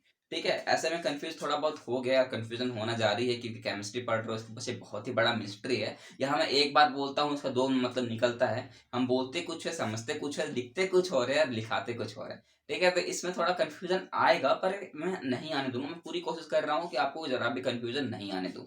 ठीक है, कंफ्यूज नहीं होने दूंगा, प्रॉमिस है ये मेरा। चलो अब क्वेश्चन सॉल्व करते हैं। क्वेश्चन जैसे सॉल्व करेंगे ना वैसे वैसे आपको क्लियर होता चलेगा कि कब एक्सेप्शन लगना चाहिए और कब नहीं लगेगा। ऐसे तो आप याद रखना है कि acidic strength is directly proportional to electronegativity. पर कहीं हाइड्रोजन देखो तो एक बार रुक जाओ और चेक करो कि हाइड्रोजन जिसके साथ अटैच है कहीं वो पी ब्लॉक का एलिमेंट तो नहीं। अगर है तो वहां एक्सेप्शन लगेगा और अगर नहीं है तो एक्सेप्शन नहीं लगेगा। क्लियर है? बस यही ये पकड़ के चलना है अपने को। चलो पहला क्वेश्चन है, आप स्क्रीन पे देखो। स्क्रीन पे पहला क्वेश्चन आपको दिख रहा होगा कि N2O3 है, P2O3 है, ASO3 है। इसमें कहीं भी आपको हाइड्रोजन दिख रहा है क्या? नहीं दिख रहा। चलो बहुत बढ़िया। इसमें आपको बताना है कि सबसे ज्यादा एसिडिक स्ट्रेंथ किसका होगा। और यहाँ पर हाइड्रोजन नहीं है। हाइड्रोजन नहीं मतलब एक्सेप्शन यहाँ पर बिल्कुल नहीं लगेगा। आराम से बनाओ। यहाँ पर सीधा चेक करो कि अरे यार ये तो एलिमेंट है। एलिमेंट है, यहाँ से देखो कि यहाँ पर देखो सेंट्रल एटम कौन चला जाएगा? नाइट्रोजन चला जाएगा। एक में फॉस्फोरस चला जाएगा, एक में आर्सेनिक चला जाएगा। राइट, बाकी तरफ वहां जो है दूसरे एलिमेंट जो होंगे उसके बॉन्डेड होंगे। राइट, अब यहाँ पर एक्सेप्शन लगेगा नहीं तो क्या चेक करना है आपको? इलेक्ट्रोनेगेटिविटी चेक करो। जिसकी इलेक्ट्रोनेगेटिविटी ज्यादा निकलेगा उसका एसिडिक स्ट्रेंथ ज्यादा होगा। राइट, कैलकुलेट यही कर देना है। अब यहाँ पर देखो, यहाँ नाइट्रोजन है, यहाँ फॉस्फोरस है, यहाँ एज है। अब यहाँ पर बोलोगे, अब बहुत जन ऐसे होंगे जो पीरियोडिक टेबल देख के बताएंगे और बहुत लोग ऐसे होंगे जो दिमाग लगा लिए होंगे, जो मैंने जो ट्रिक बताया था वो याद होगा कि नाइट्रोजन फॉस्फोरस एज सब भी तो हम ऊपर से नीचे की ओर आ रहे हैं तो इलेक्ट्रोनेगेटिविटी डिक्रीज होगी और इलेक्ट्रोनेगेटिविटी डिक्रीज होगी तो एसिडिक स्ट्रेंथ भी कम होगा। तो हम यहाँ सबसे ज्यादा अगर बोले तो सबसे ज्यादा एसिडिक स्ट्रेंथ किसका होगा? नाइट्रोजन का होगा, क्योंकि उसकी इलेक्ट्रोनेगेटिविटी तीनों से ज्यादा है। राइट, तो यहाँ पर पीरियोडिक टेबल लेके मत बैठो, यहाँ पर बस दिमाग लगाओ। अगर आपको ट्रिक याद है जो मैंने बताया था, हलीना खरब से फरियाद, बेटा मांगे कार स्कूटर बाप राजी, बाल गाया बिन तेल, ये सब अगर आपको याद है ना तो आपको ये बिल्कुल आराम से इसी तरह से कर सकते हो, कोई दिक्कत नहीं आएगी यार। ठीक है, तो चलो यहाँ क्वेश्चन आपने सॉल्व कर लिया होगा कि सबसे ज्यादा किसका होगा? N2O3 का, फिर P2O3 का, फिर ASO3 का। राइट, चलो दूसरा क्वेश्चन देता हूँ। दूसरा क्वेश्चन आप सॉल्व करो। दूसरा क्वेश्चन आपको सॉल्व करना है। यहाँ पर दूसरा क्वेश्चन ये है B2O3 AlO3 Ga2O3। मैं फिर से रिपीट करता हूँ। दूसरा क्वेश्चन ये है आपके पास B2O3 Al2O3 Ga2O3। अब यहाँ पर भी बहुत जन क्या करेंगे, पीरियोडिक टेबल देखेंगे कि यार कहाँ कहाँ एलिमेंट्स हैं। बहुत टाइम लग जाएगा और उतना टाइम आपके पास नीट में नहीं रहता। तो नीट में एग्जाम हॉल में बैठोगे और अब देखोगे कि यार पीरियोडिक टेबल तो है नहीं, तो आप क्या करोगे? इसलिए मैं जो ट्रिक बताया वो तो आपको याद रहना चाहिए। इसमें क्या ट्रिक है? बाल गाया बिन तेल। बाल गाया बिन तेल मतलब ऊपर से नीचे आ रहे हैं, इलेक्ट्रोनेगेटिविटी घटेगी, इलेक्ट्रोनेगेटिविटी घटेगी तो एसिडिक स्ट्रेंथ घटेगा। कि यहाँ कोई एक्सेप्शन नहीं लगेगा, क्योंकि यहाँ हाइड्रोजन है ही नहीं तो एक्सेप्शन की बात ही क्यों करना। चलो फटाक से आप इसको सॉल्व कर लोगे। अब यहाँ आंसर क्या आएगा? B2O3 सबसे ज्यादा एसिडिक स्ट्रेंथ के साथ होगा, Al2O3 उससे कम और Ga2O3 सबसे कम। राइट, यहाँ हमने क्या किया? एसिडिक स्ट्रेंथ के साथ क्वेश्चन सॉल्व करके चल रहे हैं। तीसरा क्वेश्चन क्या है? तीसरा क्वेश्चन है अपने पास N2O NO N2O3। इसका भी हमें एसिडिक स्ट्रेंथ बताना है कि ज्यादा किसका होगा। अब बहुत जन तो सोचेंगे यार तीनों में तो नाइट्रोजन ही है, अब इस कंडीशन में क्या करा जाए? तीनों तो नाइट्रोजन है, तीनों में आप बता सकते हो क्या किसका इलेक्ट्रोनेगेटिविटी ज्यादा होगा? क्योंकि हम तो अभी तक इलेक्ट्रोनेगेटिविटी को पकड़ के चल रहे थे। तो इस कंडीशन में क्या करेंगे? बिल्कुल इसमें टेंशन लेने की बात नहीं है। इस कंडीशन पे अपन इसका क्या करेंगे? ऑक्सीडाइजिंग नेचर चेक करेंगे। ठीक है, अब ऑक्सीडाइजिंग नेचर कैसे निकालते हैं? देखो यहाँ पर अगर आता है तो अच्छी बात है, नहीं आता तो आप मेरे को कमेंट करना, मैं उसके लिए अलग से वीडियो बनाऊंगा, ठीक है, यहाँ क्योंकि उसमें थोड़ा टाइम ज़्यादा चला जाएगा, राइट। तो यहाँ पर N2O है, N2 में +1 होगा, NO में +2 ऑक्सीडेशन स्टेट होगा, N2O3 में +3 ऑक्सीडेशन स्टेट हो जाएगा। इस तरह का ऑक्सीडेशन रेट निकाल लेंगे। तो हम इस कंडीशन में क्या देखेंगे कि जिसका जिसका ऑक्सीडेशन स्टेट कम होगा, उसकी इलेक्ट्रोनेगेटिविटी ज्यादा होगी। अब जिसका ऑक्सीडेशन स्टेट कम, इलेक्ट्रोनेगेटिविटी ज्यादा, इसका मतलब कि एसिडिक स्ट्रेंथ ज्यादा। तो इस केस में क्या हो जाएगा, N2O सबसे ज्यादा, NO से कम, Na2O3 सबसे कम एसिडिक स्ट्रेंथ के साथ, राइट। तो यहाँ तक हम एसिडिक स्ट्रेंथ के साथ चले। अब चलो बेसिक स्ट्रेंथ का भी एक आध क्वेश्चन सॉल्व कर लेते हैं। और हमें पता है ना कि बेसिक स्ट्रेंथ क्या होगा, इलेक्ट्रोनेगेटिविटी के इनवर्सली प्रोपोर्शनल चलेगा। क्यों? क्योंकि हमने क्या कहा था, acidic strength is directly proportional to electronegativity.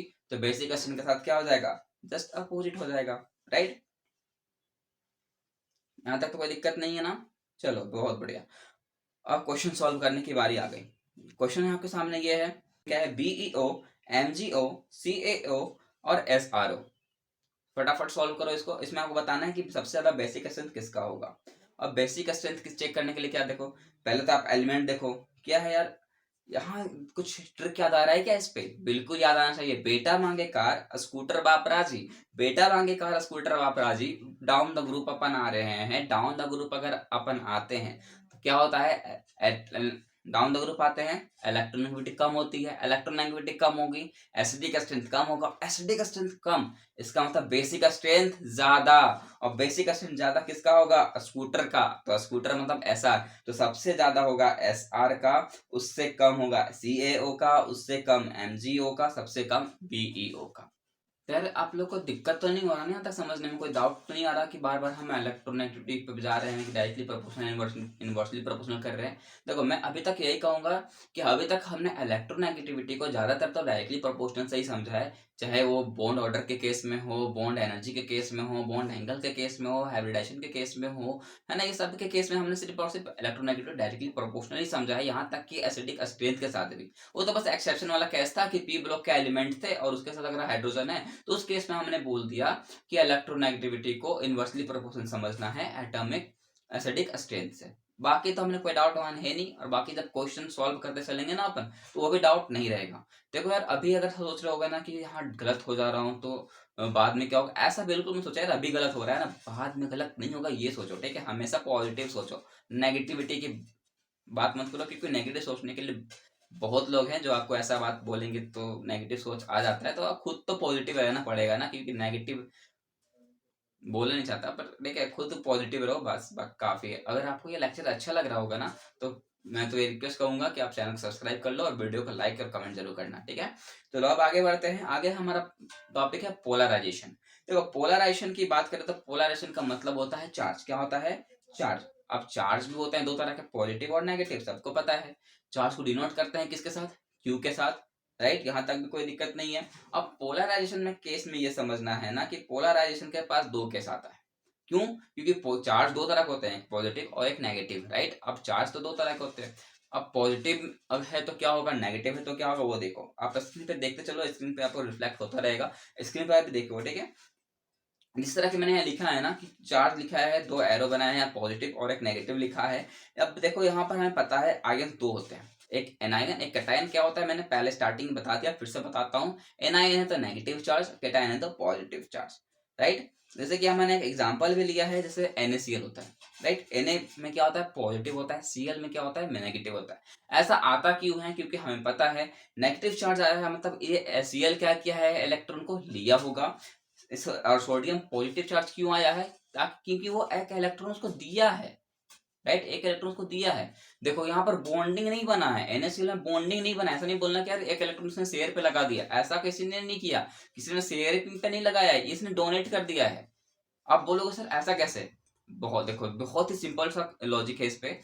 Sodium है, इसका एटॉमिक नंबर 11 होता है, 281 इसका जो इलेक्ट्रॉनिक कॉन्फ़िगरेशन होता है। लास्ट में एक इलेक्ट्रॉन इसका बेकार पड़ा हुआ है, ये चाहता है भाई कोई तो इसको ले लो, ठीक है, कोई तो इसको ले लो, मुझे ये नहीं चाहिए। क्योंकि अगर वो एक इलेक्ट्रॉन देगा नहीं तो उसको फुलफिल होने के लिए कम से कम 8 इलेक्ट्रॉन चाहिए, राइट। तो ये क्या चाहता है कि एक इलेक्ट्रॉन को ले ले। और वो क्लोरीन के पास क्या होता है, ला आउटर मोस्ट इलेक्ट्रॉन में 7 इलेक्ट्रॉन होते हैं। तो ये चाहता है यार कोई तो हमको इलेक्ट्रॉन दे दे, तो ये इलेक्ट्रॉन एक्सेप्ट करता है और इधर से ये इलेक्ट्रॉन दे देता है। तो इसमें चार्ज आता है पॉजिटिव, एक में चार्ज आ जाता है नेगेटिव। तो पॉजिटिव चार्ज आता है, नेगेटिव चार्ज आता है, यहाँ पर कोई डाउट नहीं आना चाहिए। अब ठीक है, अब यहाँ पर मैं मजे की बात ये बोलने वाला हूँ कि जो इलेक्ट्रोनेगेटिविटी होता है ये तो डायरेक्टली प्रोपोर्शनल था एसिडिक स्पिन के साथ, लेकिन ये पोलराइजेशन के भी डायरेक्टली प्रोपोर्शनल होगा। देखो फिर से मजा आ गया ना, फिर से हमने किसको कनेक्ट कर दिया, इलेक्ट्रोनेगेटिविटी को। अगर इलेक्ट्रोनेगेटिविटी ज्यादा तो एसिडिक स्ट्रेंथ ज्यादा, इलेक्ट्रोनेगेटिविटी ज्यादा तो हम बोलेंगे उसका पोलराइजेशन भी ज्यादा होगा, राइट। फिर पोलराइजेशन के लिए केस में हमने बोल तो दिया है कि पोलराइजेशन जो होता है वो डायरेक्टली प्रोपोर्शनल होता है किसके, इलेक्ट्रोनेगेटिविटी पे, राइट। लेकिन पोलराइजेशन के अंदर भी हमने देखा ना दो तरह चार्ज होते हैं, एक पॉजिटिव चार्ज एक नेगेटिव चार्ज, राइट।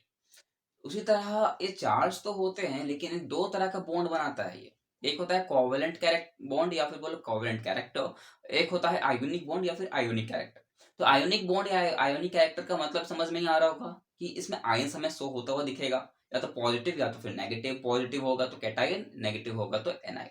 चार्ज है मतलब वो आयोनिक है, चार्ज नहीं दिख रहा मतलब वो कोवेलेंट है, राइट। और कोवेलेंट है तो हम कहेंगे कि वो डायरेक्टली प्रोपोर्शनल है इलेक्ट्रोनेगेटिविटी का। अगर हमें चार्ज दिखता है तो हम कहेंगे वो इनवर्सली प्रोपोर्शनल है इलेक्ट्रोनेगेटिविटी के। और कुछ भी नहीं, इसमें कोई एक्सेप्शन नहीं है, बस इतना याद रखो कि चार्ज है मतलब वो आयोनिक बॉन्ड है, और आयोनिक बॉन्ड होता है इनवर्सली प्रोपोर्शनल टू इलेक्ट्रोनेगेटिविटी। और अगर चार्ज नहीं दिख रहा है मतलब वो कोवैलेंट बॉन्ड है, और covalent bond directly proportional to electronegativity. चलो क्वेश्चन सॉल्व करते हैं ना, क्वेश्चन सॉल्व करने से ये भी डाउट क्लियर हो जाएगा अपन का। चलो पहला क्वेश्चन है NaCl MgCl2 AlCl3। अब देख के इसमें बता सकते हो कि यार इसमें कोई चार्ज अपन को शो नहीं हो रहा है, चार्ज नहीं हो दिख रहा मतलब ये आयोनिक बॉन्ड नहीं है। कौन सा बॉन्ड है, कोवैलेंट बॉन्ड है। कोवैलेंट बॉन्ड है तो हम इसमें क्या शो कर देखेंगे, इसमें से हम देखेंगे कि इसमें से हमें क्या देखना है, क्या यहाँ क्लोरीन क्लोरीन तीनों में, तो क्लोरीन का दूसरा अलावा दूसरा कोई एटम दिख रहा है क्या, यहाँ पर बिल्कुल दिख रहा है। क्या है यहाँ पर सोडियम दिख रहा है, मैग्नीशियम दे रहा है और एल्युमिनियम दिख रहा है। तीनों में से अगर बता सकते हो क्या कि तीनों में से इलेक्ट्रोनेगेटिविटी ज्यादा किसकी होगी, राइट। अब बोलोगे सर यहाँ तो कोई ट्रिक काम नहीं आ रहा जो आपने सिखाया था, देखो यार ऐसा कुछ भी नहीं है। मैंने क्या कहा था 20 तक एलिमेंट्स तो याद होने चाहिए, तो ये 20 तक के एलिमेंट्स के अंदर ही आ रहा है। देख सकते हो कि इससे इधर हम क्या जा रहे हैं, डाउन द ग्रुप नहीं आ रहे, हम इस बार जा रहे हैं राइट टू लेफ्ट। और राइट टू लेफ्ट जाते हैं तो क्या होता है, राइट टू लेफ्ट जाते हैं तो हम देखते आए हैं कि राइट टू लेफ्ट में इलेक्ट्रोनेगेटिविटी बढ़ती है। अब इलेक्ट्रोनेगेटिविटी अगर कहीं बढ़ रही है, अगर इलेक्ट्रोनेगेटिविटी बढ़ रही है तो कोवैलेंट कैरेक्टर भी ज्यादा होगा। तो सबसे ज्यादा किसका होगा, एल्युमिनियम का। फिर किसका हो जाएगा, मैग्नीशियम का। उसके बाद किसका होगा, सोडियम का, राइट। क्लियर है, ठीक। इस तरह दूसरा क्वेश्चन सॉल्व करते हैं। BeCl2 MgCl2 और CaCl2। इसमें भी देखो क्या Cl सब कॉमन है, उसके अलावा दूसरा कोई आइटम है, बिल्कुल है। एक में है बेरिलियम, फिर मैग्नीशियम, कैल्शियम, ठीक है। अब बोलोगे सर इसमें ट्रिक है क्या, बिल्कुल है, याद करो। बेटा मांगे कार स्कूटर बाप राजी, याद है ट्रिक, बिल्कुल वही ट्रिक है। इसमें देख सकते हो डाउन द ग्रुप आ रहे हैं, डाउन द ग्रुप में क्या होता है, इलेक्ट्रोनेगेटिविटी डिक्रीज होती है। अब अगर इलेक्ट्रोनेगेटिविटी घटेगी, सिंपल सी बात है, कोवैलेंट कैरेक्टर है तो उसका बॉन्ड भी कम होगा। तो सबसे ज्यादा बॉन्ड किसका हो जाएगा, सबसे ज्यादा बॉन्ड होगा BeCl2 का, उससे कम MgCl2 का, उससे कम CaCl2 का, राइट। यहाँ तक कोई दिक्कत है क्या, कोई दिक्कत नहीं है। तो ये सारे सारे कोवेलेंट कैरेक्टर थे, हम देख लिया। अगर मान लो यहाँ पर कहीं आयंस दिख रहे होते तो हम उस टाइम क्या कहेंगे, आयंस है सर, उस कंडीशन में जस्ट अपोजिट चले जाते हैं, इलेक्ट्रोनेगेटिविटी के मतलब इनवर्सली प्रोपोर्शनल चले जाते हैं। और उस तरह से क्वेश्चन सॉल्व कर लेंगे। अब क्वेश्चन मैं और भी दूंगा, शॉर्ट्स में भी अपलोड करता रहूंगा, तो आप उसमें देखते रहना है, ठीक है। चलो अब आगे बढ़ते हैं। उसके बाद हमें पढ़ना है डायपोल मोमेंट। डायपोल मोमेंट का कहना क्या है यार, डायपोल मोमेंट होता क्या है।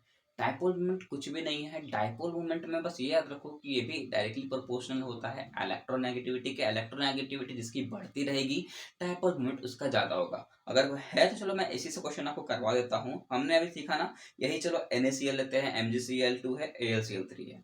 हमने देखा ये क्या है, कैसे कैरेक्टर थे, कोवैलेंट कैरेक्टर थे। हमने बोला भी था कि इसमें Al जो है, एल्युमिनियम जो है, उस सबसे ज्यादा इलेक्ट्रोनेगेटिविटी है तो उसका कोवैलेंट कैरेक्टर भी ज्यादा होगा, उससे कम Mg, उससे कम NaCl, राइट। यहाँ तक तो कोई दिक्कत नहीं था, यहाँ हमने कर लिया। अब अगर यही इसी क्वेश्चन से पूछ दे कि बताओ इसमें से सबसे ज्यादा डायपोल मोमेंट किसका होगा, तो डायपोल मोमेंट चेक करना है क्या है, इलेक्ट्रोनेगेटिविटी चेक करना था, इलेक्ट्रोनेगेटिविटी ज़्यादा किसकी है, एल्युमिनियम की, तो डायपोल मोमेंट भी ज़्यादा उसी का हो जाएगा। ठीक है, तो इस तरह से हम डायपोल मोमेंट भी निकाल सकते हैं। डायपोल मोमेंट के बाद आपको क्या है, बैक बॉन्डिंग।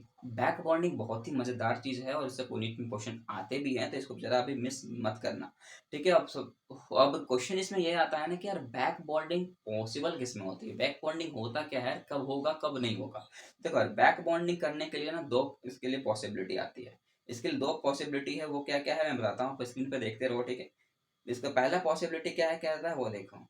पहला पॉसिबिलिटी क्या कह रहा है, पहला पॉसिबिलिटी कहता है क्या कि दो एलिमेंट होने चाहिए। पहला पॉसिबिलिटी क्या कह रहा है कि दो एलिमेंट होने चाहिए। मान लो कोई एक्स है कोई वाई है, राइट। अब दोनों में कहना क्या चाह रहा है कि कोई दोनों में से एक एलिमेंट जो है वो सेकेंड पीरियड के होने चाहिए। क्या होना चाहिए, दोनों में से कम एक एलिमेंट तो है जो सेकेंड पीरियड के होने चाहिए, कम से कम होने चाहिए। अगर सेकेंड पीरियड का एलिमेंट नहीं है तो बैक बॉन्डिंग नहीं हो सकती। अगर सेकंड पीरियड का है तो बहुत ही अच्छा बैक बॉन्डिंग होगा। मान लो एक सेकंड पीरियड का, एक थर्ड पीरियड का थोड़ा कम होगा। सेकंड पीरियड का है, फोर्थ पीरियड का बैक बॉन्डिंग तो बहुत कम होगा। और सेकंड पीरियड का कोई एलिमेंट है एक और दूसरा एलिमेंट जो है वो सेवन्थ पीरियड का चला गया तो बहुत कम बैक बॉन्डिंग होगा उसमें। बैक बॉन्डिंग तो होगी ही पर बहुत कम होगी। और अगर दोनों सेकंड पीरियड के निकल जाते हैं तो बहुत ही अच्छा बैक बॉन्डिंग होगी। तो नीट में क्वेश्चन कैसे भी आपको पूछ सकता है कि ज्यादा बैक बॉन्डिंग किस में होगी, कम बैक बॉन्डिंग किस में होगी, बैक बॉन्डिंग पॉसिबल किस में है। तो इस तरह का क्वेश्चन आपको डाउट आता रहेगा और ये क्वेश्चन आपको तंग करता रहेगा। इसलिए मैं पहले ही बता देता हूँ, बैक बॉन्डिंग तभी पॉसिबल है जब दोनों में से एक एलिमेंट क्या हो, सेकंड पीरियड के हो। अगर दोनों एलिमेंट सेकंड पीरियड के हैं तो बहुत ही अच्छा बैक बॉन्डिंग होगा। दूसरा स्टेप ये कहता है कि अगर बैक बॉन्डिंग देखना है तो उसमें से क्या होना चाहिए, एक जो पीरियड सेकंड पीरियड के एलिमेंट हैं उसमें एक क्या होना चाहिए, एक लोन पेयर होना चाहिए। क्या होना चाहिए, लोन पेयर होना चाहिए। और दूसरे एलिमेंट में एक वैकेंट ऑर्बिटल होने चाहिए। एक में लोन पेयर होना चाहिए और दूसरे में वैकेंट ऑर्बिटल होना चाहिए। अब बोलोगे सर वैकेंट ऑर्बिटल क्यों होना चाहिए, वैकेंट ऑर्बिटल इसलिए होना चाहिए ताकि ये जो लोन पेयर निकालेगा तो उस लोन पेयर को एक्सेप्ट करने वाला तो होना चाहिए ना। तो इसलिए लोन पेयर के साथ साथ एक क्या होना चाहिए, एक वैकेंट ऑर्बिटल भी खाली होना चाहिए, तभी बैक बॉन्डिंग पॉसिबल होगी। चलो एक क्वेश्चन करते हैं, क्वेश्चन से ये भी सॉल्व हो जाएगा। चलो पहला क्वेश्चन आपके सामने ये रहा, स्क्रीन पे देखो क्या है। एक नाइट्रोजन है, उस पर लोन पेयर है और वो किससे कनेक्टेड है, सी एस थ्री के साथ कनेक्टेड है।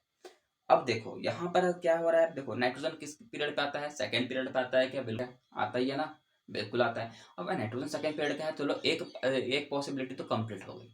दूसरी बात देखो लोन पेयर है, बिल्कुल है, दूसरी पॉसिबिलिटी भी कंप्लीट हो गई। तीसरा जो एलिमेंट है, उसके अलावा जो एलिमेंट है यहाँ पर कार्बन है, कार्बन में देखो सेकंड पीरियड का है तो बहुत अच्छा बैक बॉन्डिंग होगा, बिल्कुल बहुत बढ़िया जा रहे हो, कोई दिक्कत नहीं है। पर यहाँ वो तो देखो कि यहाँ पर वैकेंट ऑर्बिटल है कि नहीं, क्योंकि लास्ट स्टेप तो वही कह रहा था कि इसमें वैकेंट ऑर्बिटल भी होने चाहिए। तो देखो यहाँ पर कार्बन जो है सी एस थ्री है और एक बॉन्ड उधर से अटैच है, नाइट्रोजन के साथ अटैच है। तो देख सकते हो इसका चार बॉन्ड कंप्लीट है, इसका भी सी एस थ्री का भी चार बॉन्ड कंप्लीट है, इस सी एस थ्री का भी चार बॉन्ड कंप्लीट है। मतलब दोनों के दोनों यहाँ पर क्या हो रहे हैं, सेकेंड पीरियड के तो हैं। ठीक है, सेकेंड पीरियड के भी हैं, लोन पेयर भी है, पर इसमें वैकेंट ऑर्बिटल खाली नहीं है। अब वैकेंट ऑर्बिटल नहीं रहेगा तो हम बोलेंगे ही नहीं कि बैक बॉन्डिंग हो रहा है। तो इस कंडीशन में हम देख के बता सकते हैं कि नहीं सर वैकेंट ऑर्बिटल खाली नहीं है, तो मतलब बैक बॉन्डिंग नहीं होगी, राइट। तो इस तरह से हम बैक बॉन्डिंग के क्वेश्चन को भी सॉल्व कर सकते हैं। सबसे पहला रिएक्शन है contact and lead chamber process. सबसे पहला प्रोसेस क्या है, contact and lead chamber process. अब ये देखो इसमें एक ट्रिक है। देखिए जो सलमान खान सर है ना, जो सलमान खान सर है वो अपने कांटेक्ट के लोगों को लीड रोल देते हैं। सलमान खान सर जो हैं वो अपने कांटेक्ट के लोगों को लीड रोल प्ले करने के लिए देते हैं। तो सलमान से याद आएगा आपको सल्फ्यूरिक एसिड, सल से सल्फ्यूरिक एसिड, कांटेक्ट से आना चाहिए कांटेक्ट प्रोसेस, और लीड से लीड चैम्बर प्रोसेस। तो कांटेक्ट प्रोसेस और लीड चैम्बर प्रोसेस के थ्रू हमें क्या मिलेगा, हमें उस प्रोसेस में सल्फ्यूरिक एसिड कैसे बनता है वो देखने को मिलेगा, है ना। सल्फ्यूरिक एसिड कैसे बनता है वो देखने को मिलेगा, राइट। सेकेंड प्रोसेस है अपना ओस्टवाल्ड एंड बीकरलैंड आइड, है ना, ओस्टवाल्ड एंड बीकरलैंड आइड।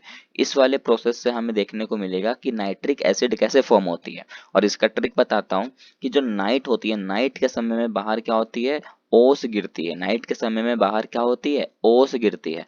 तो नाइट से याद आएगा नाइट्रिक एसिड, बाहर से याद आएगा बीकरलैंडाइड और O से ओस्टवाल्ड प्रोसेस। तो ये दोनों प्रोसेस से हमें देखने को क्या मिलता है, नाइट्रिक एसिड फॉर्म कैसे होती है वो देखने को मिलेगा। अब थर्ड प्रोसेस की बात करते हैं। थर्ड है हार्मोनियम। देखो इसमें ट्रिक है हार्मोनियम। हार्मोनियम का मतलब क्या है, हार से याद आना चाहिए आपको, हैबर प्रोसेस क्या चाहिए, हैबर प्रोसेस, और अमोनियम से अमोनिया, अमोनियम से अमोनिया। तो हैबर प्रोसेस के मदद से हमें अमोनिया फॉर्म होती है वो पता चलता है। तो हमने तीन प्रोसेस अभी देख लिया। पहला प्रोसेस देखा हमने contact and lead chamber process, जिसके थ्रू सल्फ्यूरिक एसिड फॉर्म होता है। सेकंड हमने देखा ओस्टवाल्ड एंड बीकरलैंडाइड, जिसके थ्रू हमें नाइट्रिक एसिड फॉर्म कैसे होता है वो देखने को मिलता है। तीसरा हमने पढ़ा हैबर प्रोसेस, जिसके थ्रू हमें अमोनिया कैसे फॉर्म होता है वो देखने को मिलता है। उसके बाद है सॉल्वे प्रोसेस। सॉल्वे प्रोसेस बहुत इंपॉर्टेंट है क्योंकि ये नीट में पूछा गया था, ये बहुत ईजी क्वेश्चन था, लेकिन जो जानते हैं वही सॉल्व कर सकते थे। इसमें क्या था, देखो सॉल्वे प्रोसेस में क्या जो होता है ना, सॉल्वे में हमें क्या क्या फॉर्म होता है, सॉल्वे प्रोसेस से हमें सोडियम कार्बोनेट फॉर्म होता है। क्या मिलता है, सोडियम कार्बोनेट का फॉर्मेशन होता है। अब कैसे होता होगा वो देखो, के अंदर ही ट्रिक छुपा है। देखो सॉल्वेज, सो SOL है VAY। अब SOL है तो SO को पकड़ो, ये SO से बनेगा सोडियम, क्या बनेगा, सोडियम, है ना, सोडियम। अब ये बचा क्या, वे का मतलब क्या होता है, वे का मतलब होता है रास्ता। रास्ते में कौन चलता है, कार चलती है, राइट। तो सोडियम और कार, तो कार से आना चाहिए कार्बोनेट, क्या आना चाहिए, कार्बोनेट। तो सोडियम कार्बोनेट का फॉर्मेशन होता है जैसे सॉल्वे प्रोसेस से। ये है ट्रिक, है ना। मैं डिटेल में नहीं बता रहा हूँ क्योंकि आपको उतना जरूरी भी अभी नहीं है। नीट में ऐसा ऐसा थोड़ी है कि आपको रिएक्शन करने को मिलता है, डायरेक्टली क्वेश्चन पूछा जाएगा आपको, तो डायरेक्टली आपको याद भी रखना चाहिए कि सॉल्वे प्रोसेस से हमें सोडियम कार्बोनेट का फॉर्मेशन होता है, राइट। एक है डेकन प्रोसेस। डेकन प्रोसेस के थ्रू हमें क्या फॉर्म होता है, डेकन प्रोसेस के थ्रू हमें Cl2 का फॉर्मेशन होता दिखाई देता है। हमें डेकन प्रोसेस के थ्रू क्या मिलता है, Cl2 मिलता है। और एक होता है डाउन प्रोसेस, उसके थ्रू हमें फेनॉल मिलता है, क्या मिलता है, फेनॉल मिलता है। और ये फेनॉल से मिलता जुलता वर्ड है क्या, अल्कोहल। तो हम बोल सकते हैं कि इस डाउन प्रोसेस से हमें फेनॉल भी मिलता है और अल्कोहल भी मिलता है। उसके बाद हमें पढ़ना है इनर्ट पेयर इफेक्ट। और इनर्ट पेयर इफेक्ट को मैंने बहुत ही इजी से समझाया है, देखो कैसे। यहाँ बोरोन है, कार्बन है, नाइट्रोजन है और ऑक्सीजन है ना। ये बोरोन है, कार्बन है, नाइट्रोजन है और ये ऑक्सीजन है, राइट। हम जब इधर से इधर राइट टू लेफ्ट जाते हैं पीरियोडिक टेबल में तो क्या होता है, इलेक्ट्रोनेगेटिविटी बढ़ती है। ये तो हमें कभी भूलनी नहीं चाहिए, ये आपको याद रहना चाहिए। इलेक्ट्रोनेगेटिविटी कब बढ़ती है, कब घटती है, कैसे एसिडिक स्ट्रेंथ कब बढ़ता है, कब घटता है, ये सब मैंने पहले ही लेक्चर में बता दिया है। अगर आपने नहीं देखा है तो लिंक डिस्क्रिप्शन में दी गई है, आप पहले उसको देख कवर करें, उसके बाद ही इस लेक्चर पे आए। ओके। अब देखो, अगर हम बात करें इस बोरोन का, तो बोरोन का अगर हम इलेक्ट्रॉनिक कॉन्फ़िगरेशन करेंगे तो क्या लिखेंगे, हम लिखेंगे 1s2 2s2 2p1, राइट। क्योंकि 5 इलेक्ट्रॉन होते हैं तो फर्स्ट सेल में 2 जाएंगे और सेकंड सेल में 3 जाएंगे। हमें पता है, हम इसमें सब सेल की बात करते हैं तो सब सेल में हमने बांट दिया है। और हम अगर बात करें सिर्फ सेकंड सब सेल की, या फिर बोलो लास्ट सब सेल में जितने भी इलेक्ट्रॉन उसकी, तो लास्ट सब सेल में कितने इलेक्ट्रॉन होंगे, 3 इलेक्ट्रॉन है बोरोन के। वो कौन कौन से, NS2 और NP1, right, NS2 and NP1, right. हमने यहाँ 2s2 नहीं लिखा है, 2p नहीं लिखा है, बस मैंने यहाँ पर 2 की जगह क्या लिख दिया, n का यूज किया है। उसी तरह कार्बन की बात करें तो कार्बन के सब लास्ट सबसेल में कितने इलेक्ट्रॉन होंगे, 4 होंगे, NS2 NP2। नाइट्रोजन में देखा जाए तो नाइट्रोजन में क्या होंगे, NS2 हो जाएंगे और NP3 हो जाएंगे, इसमें NS2 और NP4 हो जाएगा, राइट। हम इधर से इधर जा रहे हैं तो क्या हो रहा है, इलेक्ट्रोनेगेटिविटी बढ़ रही है, देख सकते हो इलेक्ट्रॉन क्या क्या और एडिशन, और इसमें क्या था, इसमें NP1 था, इसमें NP2 हो गया, इसमें NP3 हो गया और इसमें NP4 हो गया। और हम जब ऊपर से नीचे की ओर आएंगे, ऊपर से जब नीचे की ओर आते हैं तो हमें पता है क्या होता है, इलेक्ट्रोनेगेटिविटी घटती है। इलेक्ट्रोनेगेटिविटी घटेगी तो इट मीन्स क्या हो रहा है, इलेक्ट्रॉन भी घटेगा, राइट। यहाँ पर कितने इलेक्ट्रॉन थे, यहाँ पर अपने इलेक्ट्रॉन प्रेजेंट होते हैं 3, यहाँ पर इलेक्ट्रॉन प्रेजेंट था 3, लेकिन यहाँ पर कितना होगा, 1 होगा। यहाँ पर इलेक्ट्रॉन था कितना, 4, यहाँ पर कितना होगा, 2 होगा। यहाँ पर कितने थे, 5, यहाँ पर कितना हो जाएगा, यहाँ 3 हो जाएगा। यहाँ पर कितने इलेक्ट्रॉन थे, 6, और इसमें क्या हो जाएगा, इसमें था, हो जाएगा +4, राइट। तो अब यहाँ ट्रिक समझो, ध्यान से समझना है, ट्रिक में बताने वाला हूँ। ये जो यहाँ मैंने बोला ना, ये 3 है, 4, 5 और 6, ये हमने इलेक्ट्रॉन भी बोला। और एक मजे की बात ये है कि ये इसका ऑक्सीडेशन स्टेट भी होता है। क्या होता है, इसका ऑक्सीडेशन स्टेट भी यही होता है। बोरोन का 3, कार्बन का 4, नाइट्रोजन का 5 और ऑक्सीजन का +6। अब देखो, ये जो हमने टी का बोला ना, टी में 1, पीबी में 2, बी में 3 एंड पीओ में 4, तो ये इसके आउटर मोस्ट इलेक्ट्रॉन भी होंगे, और दूसरी बात ये इसका ऑक्सीडेशन स्टेट भी बताता है। ठीक है, तो कंफ्यूज इसमें मत होना। अब देखो यहाँ और मजे की बात मैं बताता हूँ कि इसमें इनर्टनेस कौन शो कर रहा है, क्योंकि हमने इनर्ट पे इफेक्ट पड़ा, तो इसमें इनर्टनेस तो कोई तो शो कर रहा होगा। इसमें इनर्टनेस शो करता है हमारा S subshell, S subshell inertness show करता है। अब बोलोगे सर ऐसा क्यों? ध्यान से देखो, हमने जब बोरोन को लिखा था तो लिखा था NH2 एंड NP1, और इसमें कार्बन को लिखा था तो NH2 NP2, राइट। हम जब ऊपर से नीचे की ओर आ रहे थे तो बोरोन से नीचे जब Ti पे पहुंचे तो हमने देखा कि इसमें सिर्फ +1 ही आ रहा है ऑक्सीडेशन स्टेट, या फिर तो अब बोलोगे तो ये इनर्टनेस S वाला कैरेक्टर ही शो कर रहा है, क्योंकि यहाँ पर जो 2 इलेक्ट्रॉन था जो S के पास वो तो गायब हो गया। उसी तरह कार्बन पे आओ, यहाँ NH2P2 था। अब यहाँ पर नीचे ऊपर जब नीचे इस Pb के पास हम आते हैं तो देखते हैं सिर्फ 2 इलेक्ट्रॉन है, इसका मतलब 2 इलेक्ट्रॉन तो गायब हो गया। तो 2 इलेक्ट्रॉन गायब किसका हुआ है? एस कैरेक्टर का। उसी तरह नाइट्रोजन पे आओ, नाइट्रोजन पर था क्या, यहाँ पर हमने लिखा था NH2NP3, और ये ऊपर से जब नीचे आते हैं तो यहाँ पर 3 ही इलेक्ट्रॉन रहता है, इसका मतलब इसमें भी 2 इलेक्ट्रॉन गायब हुआ है, 2 इलेक्ट्रॉन इनर्टनेस शो किया है, तो कौन किया होगा?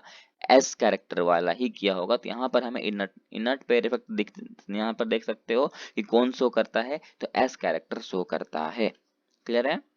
अब तो यहाँ पर कोई डाउट नहीं होनी चाहिए एक्चुअली, क्योंकि मैंने इसमें तीनों चीज मैंने बता दिया, ऑक्सीडेशन स्टेट भी आपको बता दिया है ना, और कितने इलेक्ट्रॉन होते हैं वो भी बता दिया, और बहुत ही सिंपल वे से हमने इनर्टनेस पेयर इफेक्ट को कंप्लीट कर लिया। अब हम आते हैं ऑक्सी एसिड पे, और ऑक्सी एसिड के लिए भी मैंने ट्रिक बताया है। इसमें दो कंफ्यूजन होती है आपको। पहला कंफ्यूजन आता है कौन मेटा एसिड होगा, कौन पायरो एसिड होगा, और कौन ऑर्थो एसिड होगा, है ना। तो पहले कंफ्यूजन 1 पे आते हैं, उसके बाद हम कंफ्यूजन 2 पे हम आएंगे, है ना। तो पहला बात करते हैं मेटा एसिड की। मेटा का मतलब होता है मोनो, मेटा से का मतलब क्या समझना है आपको? मोनो। मोनो का मतलब क्या होता है? वन। मोनो का मतलब क्या होता है? वन होता है। हम बोलेंगे इसमें 1 मोल ऑफ एसिड, चलिए बोलेंगे 1 mole of acid minus 1 mole of water. जब हम किसी 1 मोल ऑफ एसिड में 1 मोल ऑफ वाटर को अगर हम माइनस कर दे, उसके बाद जो प्रोडक्ट मिलेगा उसी को कहेंगे मेटा एसिड। अब बोलोगे सर ये कैसे हो सकता है? देखो एक रिएक्शन बन दिया हूँ, उस रिएक्शन को हम सॉल्व करते हैं और यहाँ पर हम पता चल जाएगा, है ना। जैसा है कि 1H3PO4 क्या है, हमने लिया है 1H3PO4 फॉस्फोरिक एसिड, राइट। इसमें हमने क्या किया, 1H2O को माइनस कर दिया। क्या कर दिया? 1H2O को अपन ने माइनस कर दिया। अब देखो 1H2O को जब अपन माइनस करेंगे तो क्या रिजल्ट आएगा? रिजल्ट आएगा HPO3। क्या रिजल्ट आएगा? HPO3। तो यही क्या है अपना मेटा एसिड है, क्योंकि हमने क्या किया है, 1 मोल ऑफ एसिड लिया है और उसमें 1 मोल ऑफ वाटर को माइनस कर दिया, तो जो रिजल्ट आया वो हो गया क्या? Meta acid. अब बात करते हैं पायरो एसिड की। पायरो का मतलब होता है 2। पायरो का मतलब क्या समझना है आपको? 2। इट मीन्स हम 2 मोल ऑफ एसिड लेंगे और उसमें सिर्फ 1 मोल ऑफ वाटर को माइनस करना है। यहाँ पर 2 मोल ऑफ वाटर माइनस मत कर देना, सिर्फ 1 मोल ऑफ वाटर में ही हम माइनस करेंगे 2 मोल ऑफ एसिड को, उसको बोलेंगे पायरो एसिड। अब इसके भी एग्जांपल हैं, इसके भी एग्जांपल को अपन देखते हैं। इसमें हमने लिया है 2H3PO4। क्या लिया हमने? 2H3PO4। हमने देखो पायरुविक एसिड का क्या ले लिया, 2 मोल लिया है। माइनस क्या करना है? 1 मोल ऑफ वाटर के साथ। माइनस किसके साथ करना है? 1 मोल ऑफ वाटर के साथ माइनस करेंगे। जब हम 1 मोल ऑफ वाटर के साथ इसको हम माइनस कर देंगे तो रिजल्ट क्या आएगा? रिजल्ट आएगा H4P2O7। H4P2O7। देखो रिएक्शन में अगर आपको कोई डाउट आती है ना तो आप मुझे कमेंट जरूर करना, मैं उसके लिए अलग से वीडियो बना दूंगा। पर आपको इतना तो ये पता होना चाहिए कि रिएक्शन अगर हम कभी भी सॉल्व करते हैं ना, तो जैसे कि यहाँ पर लिखा है ना 2H3PO4, तो पहले आप उसको मल्टीप्लाई करके पहले उसको सॉल्व कर लो। जैसे 2H3 है मतलब क्या हो जाएगा, यहाँ पर मतलब है H6POAP2O8 ये हो जाएगा। उसके बाद आप उसको सॉल्व कर सकते हो। अगर तो भी नहीं होता तो आप मेरे को कमेंट करो ना, मैं उसके लिए अलग से वीडियो जरूर बनाऊंगा। ओके, तो हमने पायरो एसिड कंप्लीट कर लिया। अब आते हैं ऑर्थो एसिड। ऑर्थो एसिड जो है ना बहुत ही इजी है। इसमें हमें जो भी एसिड रहेगा ना वही एसिड को बस लिख देना है। कोई भी वाटर को इसमें कोई भी 1 मोल ऑफ वाटर या फिर 2 मोल ऑफ वाटर के साथ माइनस नहीं करना है। जो भी हमारा रिएक्टेंट होगा वही प्रोडक्ट आ जाएगा। जैसे कि H3PO4 है तो हमारा फाइनल रिजल्ट भी H3PO4 ही आएगा। राइट। अब आते हैं कंफ्यूजन 2 पे। कंफ्यूजन 2 में हमें आती है कि कौन हाइपो अस है, कब अस लगेगा, कब इक लगेगा और कब पर इक लगेगा। अब बोलोगे सर ये नाम ही मैंने पहली बार सुना है, ये क्या है हाइपो अस, ये अस क्या है, ये इक क्या है, ये पर इक क्या है। देखो ये सारे के सारे एसिड्स हैं, ये सारे के सारे एसिड्स हैं, ठीक है। अब देखो ये जो हाइपो अस है और ये पर इक है, ऊपर से अगर हम नीचे की ओर अगर आते हैं, हाइपो अस से अगर पर इक की ओर आते हैं, तो हम बोलेंगे कि हमारा ऑक्सीडेशन स्टेट जो है वो बढ़ रहा है। हम क्या बोलेंगे कि हमारा ऑक्सीडेशन स्टेट जो है वो बढ़ रहा है, राइट। मतलब कि हाइपोअस में मिनिमम ऑक्सीडेशन स्टेट होगा और पर इक में मैक्सिमम ऑक्सीडेशन स्टेट हो जाता है, राइट। अब यहाँ पर देखो एक मैंने एक यहाँ क्वेश्चन दिया है, देखो उसके थ्रू हम समझेंगे, है ना। ये देखो यहाँ हमने लिखा है सबसे पहले HClO, फिर लिखा है HClO2, HClO3, HClO4। ऊपर से जब नीचे की ओर जा रहे हैं तो हमें देख सकते हो यहाँ पर क्या हो रहा है, ऑक्सीडेशन स्टेट बढ़ता हुआ दिख रहा है। अब बोलोगे सर आप अचानक से हम चेक कैसे करें, जल्दी में चेक कैसे करें। देखो ऑक्सीजन को देखो, यहाँ पर ऑक्सीजन पहले में क्या है सिंगल था, बाद में वहाँ O2 हुआ, फिर O3 हुआ, O4 हुआ, तो मतलब यहाँ ऑक्सीजन ऑक्सीजन का लेवल बढ़ता जा रहा है। इट मीन्स यहाँ ऑक्सीडेशन स्टेट इंक्रीज होता जा रहा है। और हमने क्या कहा था, ऑक्सीडेशन स्टेट बढ़ रहा है, इट मीन्स हम कहाँ से कहाँ जा रहे हैं, उसका मतलब है कि हम हाइपो अस से पर इक की ओर जा रहे हैं, राइट। अब देखो इसको इसको हम लिखेंगे कैसे, इसको लिखना कैसे वो देखो। हम यहाँ लिखेंगे सबसे पहले वाले को हाइपो हाइपो क्लोरस एसिड, क्या लिखेंगे क्लोरस एसिड। अब ऐसा बोलोगे सर ऐसा क्यों लिखेंगे, हमने तो सिर्फ हाइपो अस बोला था, हाइपो अस बोला था, देखो हाइपो बोला था, राइट। तो हमने सबसे पहले क्या लिखा, हाइपो लिखा। इसमें क्या प्रेजेंट है, क्लोरीन प्रेजेंट था, तो क्लोरीन का हम लिखते हैं क्लोरो, क्या लिखते हैं क्लोरो लिखते हैं। और हमने क्या लगाया, अस लगाया, राइट। और हमने पहले बता दिया था ये हाइपोअस अस एक पारंपरिक क्या है एसिड है, तो हम क्या लिखेंगे हाइपोक्लोरस एसिड। अब सेकंड का क्या है, HClO2। अब सेकंड का नाम आप खुद बताओ मेरे को, कुछ भी नहीं है, कुछ नहीं करना है। हमने क्या अब यूज करना है, अस अस यूज करना है, क्या यूज करना है, अस यूज करना है, हाइपो वर्ड यूज यूज नहीं करना ही नहीं है। तो यहाँ पर कौन सा क्या प्रेजेंट है, क्लोरीन प्रेजेंट, हम क्या लिखेंगे क्लोरो, और क्या जोड़ना है इसमें अस जोड़ना है, तो क्या हो जाएगा क्लोरस, और यह है क्या एसिड, तो क्लोरस एसिड। उसी तरह HClO3, अब HClO3 है, अब हमें क्या जोड़ना है, इक लगाना है। तो हम यहाँ क्लोरो है ही, क्या हो जाएगा क्लोरिक, और ये एसिड है तो क्लोरिक एसिड। उसी तरह अब क्या है HClO4, अब HClO4 है तो हमें इसमें क्या लगाना है, देखो अब हमें यहाँ लगाना है पर और इक। तो पहले लगेगा पर, फिर यहाँ क्लोर क्या है क्लोरीन प्रेजेंट है तो लिखेंगे क्लोरो।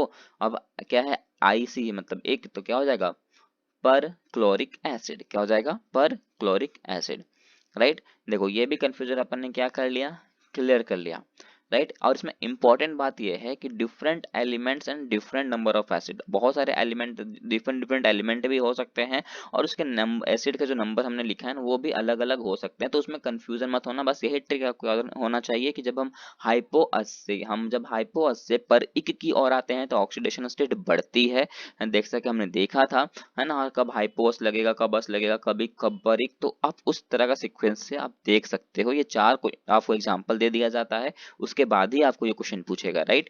तो आप उसमें कंफ्यूजन मत होना, राइट। अब आते हैं सिलिकेट्स पे, क्या आएंगे सिलिकेट्स पे। अब सिलिकेट्स के लिए भी मैंने बहुत अमेजिंग ट्रिक बताया है, इसमें भी हम एक एक्ट्रेस का नाम लेने वाले हैं। अब वो नाम कैसे लेंगे वो देखो, पहले सिलिकेट्स लिखते हैं, सिलिकेट्स लिखता है SiO4, राइट। क्या लिखते हैं SiO4 लिखते हैं, राइट। अब हम यहाँ क्या करते हैं ना वो देखो, हमें ऊपर में वाले से जो SiO4 हमने लिखा है, SiO4 लिखा है और ऊपर में -4 लिखा है, क्या लिखा है SiO4 ऊपर में -4। तो ये जो ऊपर में -4 है ना, तो उसको हमें क्या करना है, एक एक माइनस करते चलना है। तो क्या लिखेंगे SiO-3, SiO-2, SiO-1 और SiO, यहाँ पर कुछ नहीं रहेगा, राइट। हमने SiO4 ये जो लिखा था ना नीचे वाला 4, अब नीचे वाले 4 में हमें 0.5 माइनस करते चलना है, क्या करना है 0.5 माइनस करते चलो, तो क्या हो जाएगा SiO-3 था, यहाँ लिख दो 3.5, SiO-2 यहाँ 3 हो जाएगा, SiO-1 यहाँ 2.5 हो जाएगा, और SiO यहाँ 2 हो जाएगा। तो जब हम 2 तक पहुंच जाएंगे ना, SiO2 यहाँ तक जब हम पहुंच जाएंगे तो उसके आगे आपको कुछ भी नहीं लिखना है।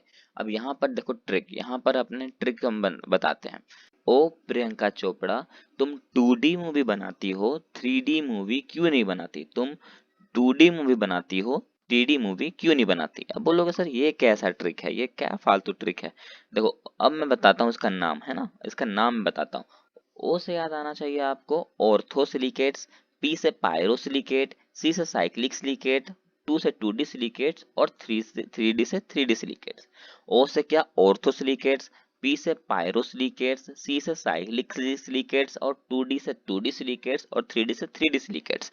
तो ये 5 नाम जो थे मेरे को आपको याद करानी थी, तो मैंने उसको याद कराने के लिए मैंने आपको ये ट्रिक बना दी। ओ प्रियंका चोपड़ा, तुम 2D मूवी बनाती हो, 3D मूवी क्यों नहीं बनाती। और मैंने सीक्वेंस भी बता दिया कि आपको किस तरह से आपको याद करना है और किस तरह सीक्वेंस को पहले लिखना है। तो इसमें से एक क्वेश्चन आपको नीट में पूछा गया था 2019 में, ये जो साइक्लिक एसिड था ना, ये आपको पूछा गया था। अब साइक्लिक एसिड क्या था, फॉर्मूला SiO3-2। ये आपको तभी याद होगा जब आपको ये पैटर्न याद हो, है ना। तो ये बहुत मुश्किल से मैंने ये पैटर्न बनाया है, तो आपको याद करने में आपको इजी होगी। अगर आपको ये ट्रिक अच्छा लगे तो आप मेरे को कमेंट में मेंशन जरूर करना, है ना। अब बात करते हैं थर्मल स्टेबिलिटी की। उसके बाद क्या आएंगे अपन, थर्मल स्टेबिलिटी पे।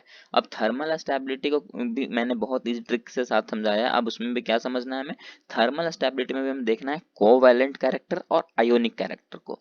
तो कोवैलेंट कैरेक्टर जो होता है, कोवैलेंट कैरेक्टर की बात अगर हम करें तो कोवैलेंट कैरेक्टर कहता है कि जो थर्मल स्टेबिलिटी होती है वो डायरेक्टली प्रोपोर्शनल हो जाएगी बाइंड बॉन्ड एनर्जी के, किसके, बॉन्ड एनर्जी के।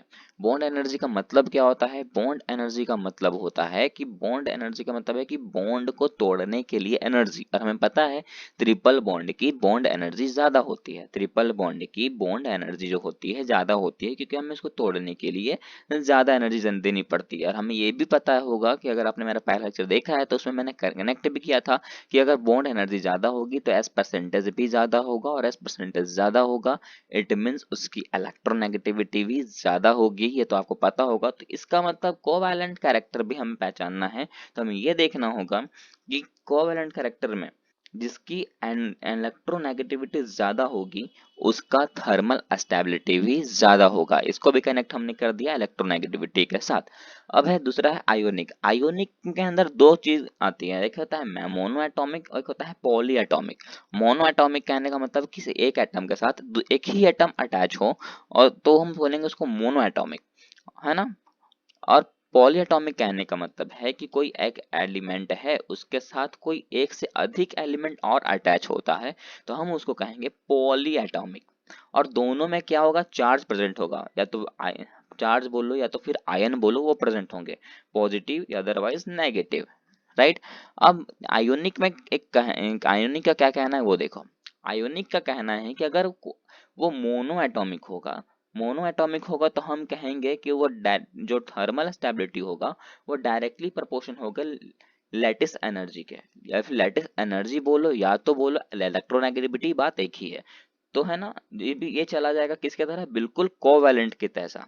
लेकिन अगर मान लो वो आयोनिक ही भी है और पॉली एटॉमिक है, तो उस टाइम जो थर्मल स्टेबिलिटी होगी वो इनवर्सली प्रोपोर्शनल चलेगी इलेक्ट्रोनेगेटिविटी के।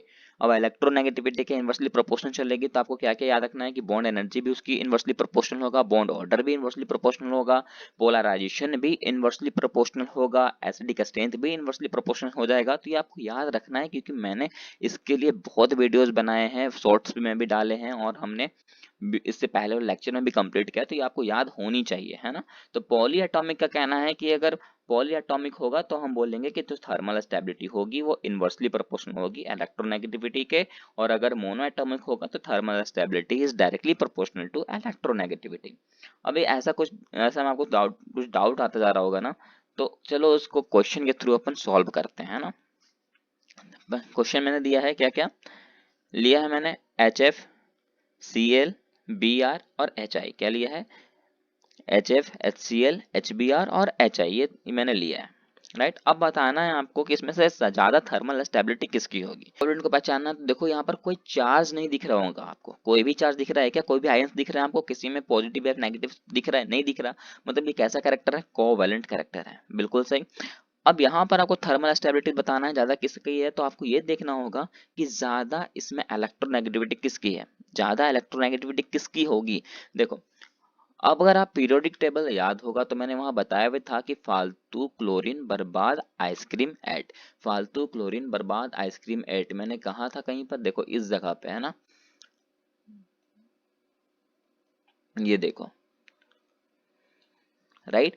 अब ऊपर से हम नीचे आ रहे हैं, मतलब हम डाउन द ग्रुप आ रहे हैं, राइट, हम क्या आ रहे हैं, डाउन द ग्रुप आ रहे हैं। और डाउन द ग्रुप हम जब भी आते हैं तो क्या होता है, इलेक्ट्रोनेगेटिविटी विल बी डिक्रीजेस। अब इलेक्ट्रोनेगेटिविटी घटेगी तो सबसे कम इलेक्ट्रोनेगेटिविटी किसकी हो जाएगी, आयोडीन की, और सबसे ज्यादा किसका हो जाएगा, इस फ्लोरीन का। तो फ्लोरीन का इलेक्ट्रोनेगेटिविटी सबसे ज्यादा, इट मीन्स उसका थर्मल स्टेबिलिटी भी सबसे ज्यादा होगा और आईएसआई का सबसे कम होगा, राइट। तो इस तरह से हमने सीक्वेंस को लगा दिया। अब दूसरा क्वेश्चन है NH3 PPH3 ASH3 and SbH3। अब इसमें भी आपको देखना क्या है, इसमें भी देखो कि इलेक्ट्रोनेगेटिविटी ज्यादा किसकी होगी। देखो अब इसके यहाँ पर है नाइट्रोजन फोस्फोरस एज सब भी, नाइट्रोजन फोस्फोरस एज सब भी। तो देखो ऊपर से नीचे आ रहे हैं, it means electronegativity will be decreases. ऊपर से नीचे आ रहा है तो इलेक्ट्रोनेगेटिविटी घट रही है, इट मीन्स Sb की सबसे कम इलेक्ट्रोनेगेटिविटी और नाइट्रोजन का सबसे ज्यादा इलेक्ट्रोनेगेटिविटी होगा। तो इस तरह से सीक्वेंस हो जाएगा। कोई भी दिक्कत हुई क्या इसमें थर्मल स्टेबिलिटी को बताने में, कोई भी दिक्कत नहीं हुई, राइट। तो कोवेलेंट में भी कोई दिक्कत नहीं हुई, तो आयोनिक में भी कोई भी प्रॉब्लम नहीं आएगी। अब आयोनिक में आपको बस ये ध्यान रखना है कि कौन मोनो एटॉमिक है और कौन पॉली एटॉमिक है, राइट। अब देखो यहाँ आयोनिक एग्जांपल में देता हूँ, LiH, NaH, KH, RBH और CSH। अब देखो यहाँ पर आपको बताओ ये आयोनिक है या आयोनिक है कि नहीं है। जब बोलोगे सर ये आयोनिक है, क्योंकि यहाँ पर पॉजिटिव और नेगेटिव हमें दिख रहा है, राइट। एक मतलब चार्ज तो है ना यहाँ पर, बिल्कुल। दूसरी बात, यहाँ पर वह अगर आयोनिक है तो बताओ ये मोनो एटॉमिक है या पॉली एटॉमिक है। तो वो लोग सर मोनो एटॉमिक है, क्योंकि यहाँ एक एटम के साथ दूसरा एक ही एलिमेंट अटैच है, बाकी नहीं। जैसे कि लिथियम है तो उसके साथ हाइड्रोजन अटैच है, सोडियम है तो इसके साथ भी हाइड्रोजन अटैच है, पोटासियम के साथ हाइड्रोजन अटैच है, रुबिडियम के साथ हाइड्रोजन अटैच है, इस तरह का चलता जा रहा है। तो अब हमें बताना है, तो ये तो मोनो एटॉमिक है, तो ये भी क्या होगा, डायरेक्टली प्रोपोर्शनल हो जाएगा इलेक्ट्रोनेगेटिविटी के, राइट।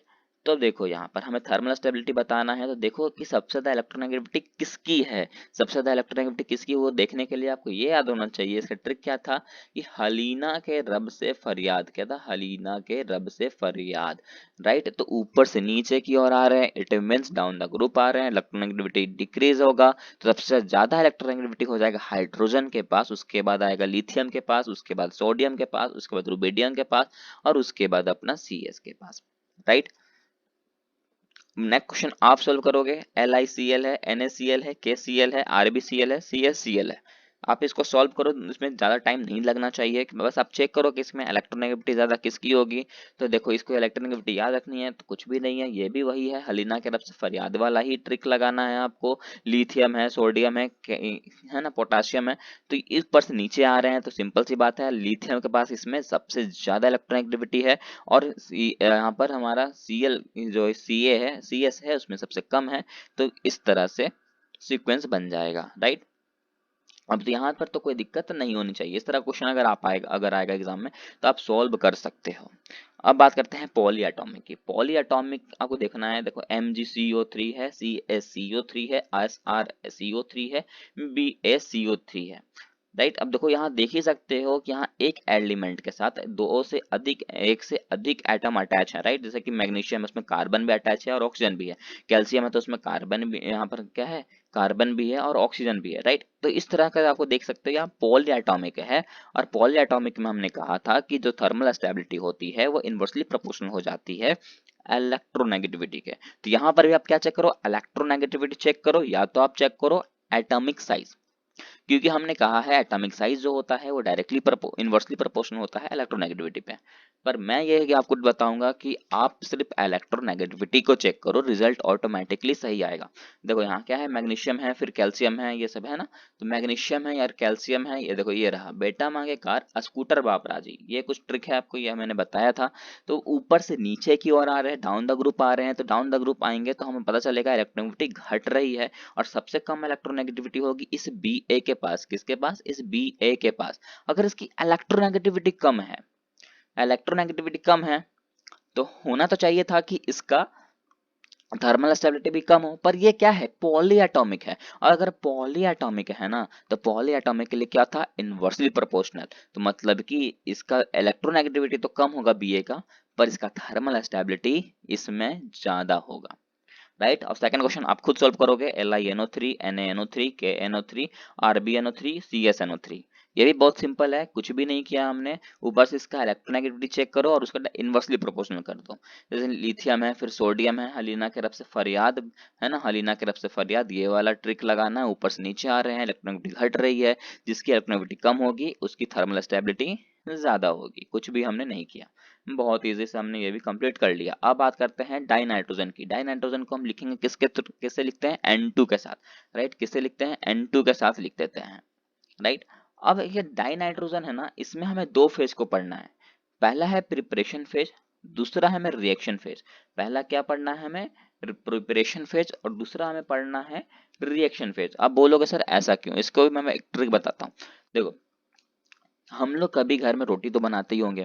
अब रोटी अगर हम बनाते हैं तो उसके लिए क्या क्या चाहिए, पहले तो हम इकट्ठा करते हैं, राइट। जैसे वाटर चाहिए, उसके लिए आटा चाहिए, है ना। आटा में हम इसको मिक्स करते हैं, फिर रिएक्शंस होता है, उसके बाद ही तो प्रोडक्ट बनता है, राइट। इट मीन्स हमने क्या किया, पहले तो सामान जो भी इसमें उसके लिए सामान चाहिए था वो हमने प्रिपेयर किया, उसके बाद उसमें क्या किया, वाटर डाला तो उसमें कुछ रिएक्शंस हुए, और रिएक्शंस होने के बाद हमें फाइनली रोटी मिलता है। इट मींस प्रोडक्ट बाद में बनता है।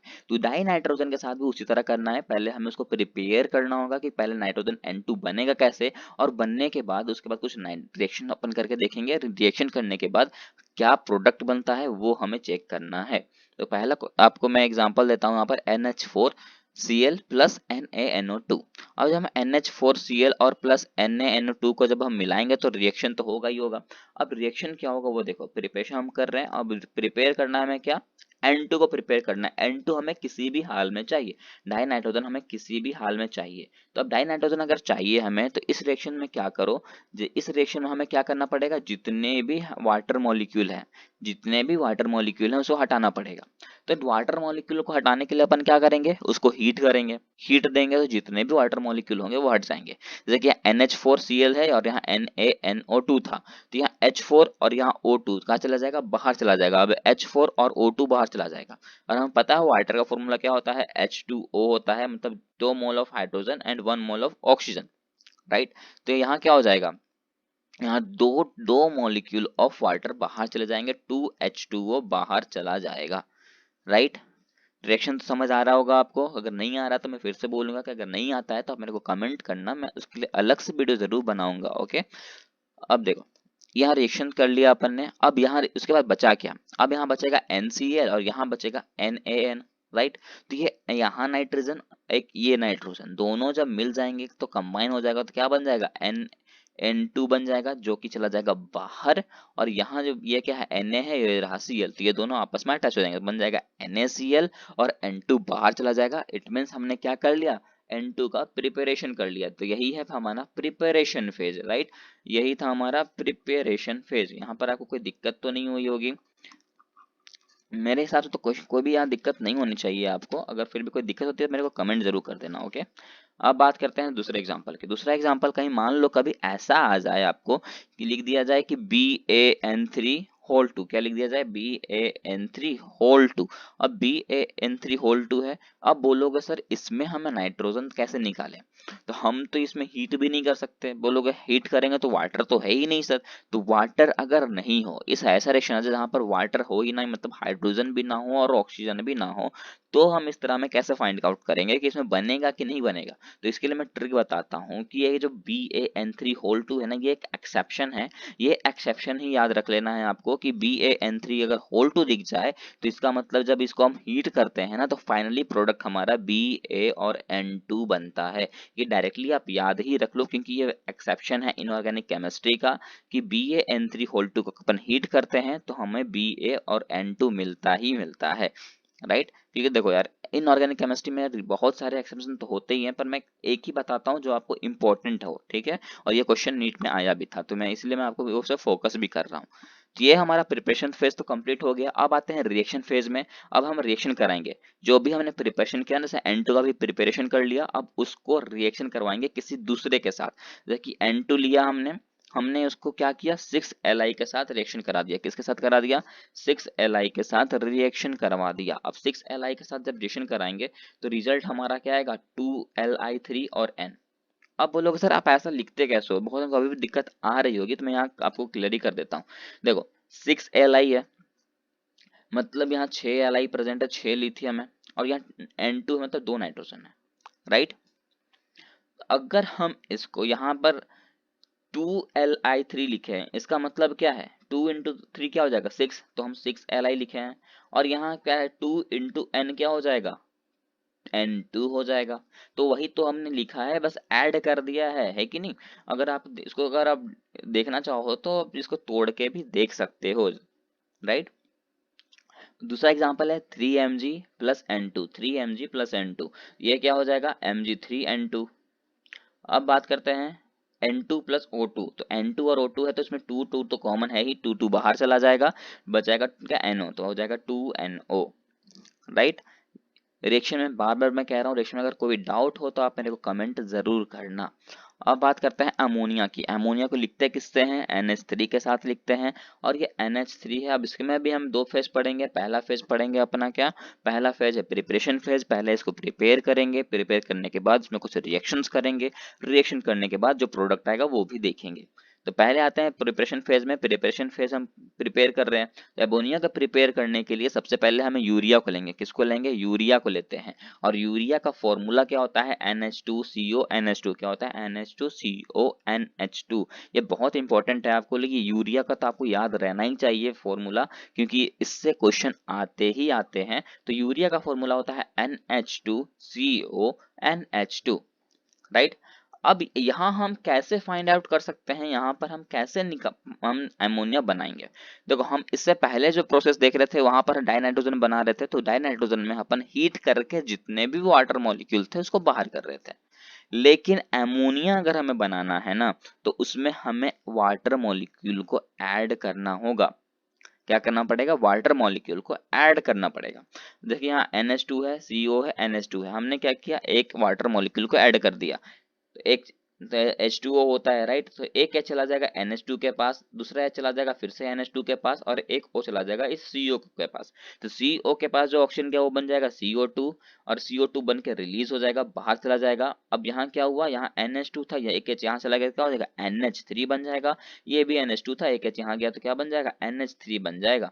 तो हमने देखा कि जब हमने यूरिया को लिया और उसमें एक हमने वाटर मॉलिक्यूल को जोड़ दिया, तो हमें 2 NH3 मिला और एक CO2 रिलीज हो जाता है। तो ये आप एग्जाम्पल देखा देखा लग रहा होगा, अगर आपने एनसीईआरटी बुक में अगर देखा है ना, तो ये एग्जाम्पल एनसीईआरटी का ही है, आप चाहो तो देख सकते हो, राइट। अब क्या किया हमने, अब दूसरा एक्शन कर रहे हैं, प्रिपरेशन कर रहे हैं अमोनियम सॉल्ट के साथ। दूसरा प्रिपरेशन किसके साथ करते हैं, अमोनियम सॉल्ट के साथ। तो अमोनियम सॉल्ट हमने लिया, अमोनियम सॉल्ट को अगर हम लाइम और कास्टिक सोडा के साथ अगर ट्रीट करते हैं, लाइम या कास्टिक सोडा के साथ अगर ट्रीट करते हैं, तो भी हमें NH3 देखने को मिल जाता है। तो ये आपको याद रखना है कि हमें NH3 किससे किससे मिला, तो एक यूरिया से मिला जब हमने वाटर ऐड किया, दूसरा हमें मिलता है एल्युमिनियम के साथ, अमोनियम के साथ, कब, जब हम उसको या तो लाइम के साथ ट्रीट करें या तो फिर कॉस्टिक सोडा के साथ ट्रीट करते हैं, तो भी हमें NH3 मिल जाता है।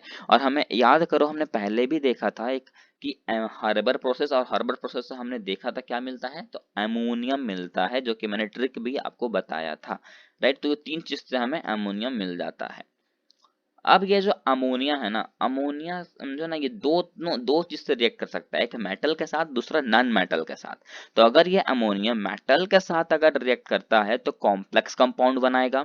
अगर ये अमोनिया मेटल के साथ रिएक्शन करता है तो कॉम्प्लेक्स कंपाउंड बनाएगा, मतलब बहुत सारे कंपाउंड बना सकता है। लेकिन अगर NH3 किसी मेटल के साथ नाम मतलब मेटल सॉल्ट के साथ रिएक्ट कर ले, मेटल सॉल्ट के साथ अगर रिएक्ट करता है, तो सिर्फ और सिर्फ वो अल्कोहल का फॉर्मेशन नहीं करेगा। ये आपके एनसीईआरटी बुक में लिखा हुआ है। और अब बात करते हैं नाइट्रिक एसिड की। नाइट्रिक एसिड का फॉर्मूला क्या होता है, नाइट्रिक एसिड का फॉर्मूला होता है HNO3। क्या होता है, HNO3। और नाइट्रिक एसिड जो है ना, मेटल के साथ भी रिएक्ट करता है और नॉन मेटल के साथ भी रिएक्शन करता है। तो अब मेटल के साथ रिएक्शन करता है तो क्या देता है, और नॉन मेटल के साथ कैसे क्या फॉर्मेशन करता है वो देखते हैं। सबसे पहले हम पढ़ते हैं नॉन मेटल के साथ। अगर ये नाइट्रिक एसिड HNO3 अगर ये नाइट्रिक एसिड नॉन मेटल के साथ अगर रिएक्शन करता है ना, तो लास्ट में ये एक एसिड का फॉर्म करेगा ही। क्या करेगा? एक एसिड का फॉर्मेशन करेगा ही करेगा। अब एक एसिड का फॉर्मेशन कैसे करेगा वो देखो। जैसे कि ये है, क्या कर लो, नॉन मेटल है, हमने लिया है 3, क्या क्या लिया है, आयोडीन लिया है, सल्फर लिया है और फास्फोरस लिया है, राइट। तो I2 लिया हमने, I2 को लिया और हमने HNO3 के साथ ट्रीट कर दिया। तो जैसे हमने उसके साथ ट्रीट किया तो ये क्या हो जाएगा, ये बन जाएगा आयोडिक एसिड HiO3। क्या हो जाएगा? HiO3। क्या बन जाएगा? HiO3 बन जाएगा, राइट। कुछ भी हमने नहीं किया, नाइट्रोजन रिप्लेस हो गया और क्या हो गया, जो भी हमने नॉन मेटल लिया था वो ऐड हो गया। इसमें एक चीज यहाँ पर ये याद ही रखना कि नाइट्रोजन जो होता है वो रिप्लेस हो जाता है, राइट। किसी भी नॉन मेटल के आते ही नाइट्रोजन जो है वो गायब हो जाता है, N2 बन के वो बाहर चला जाता है, राइट।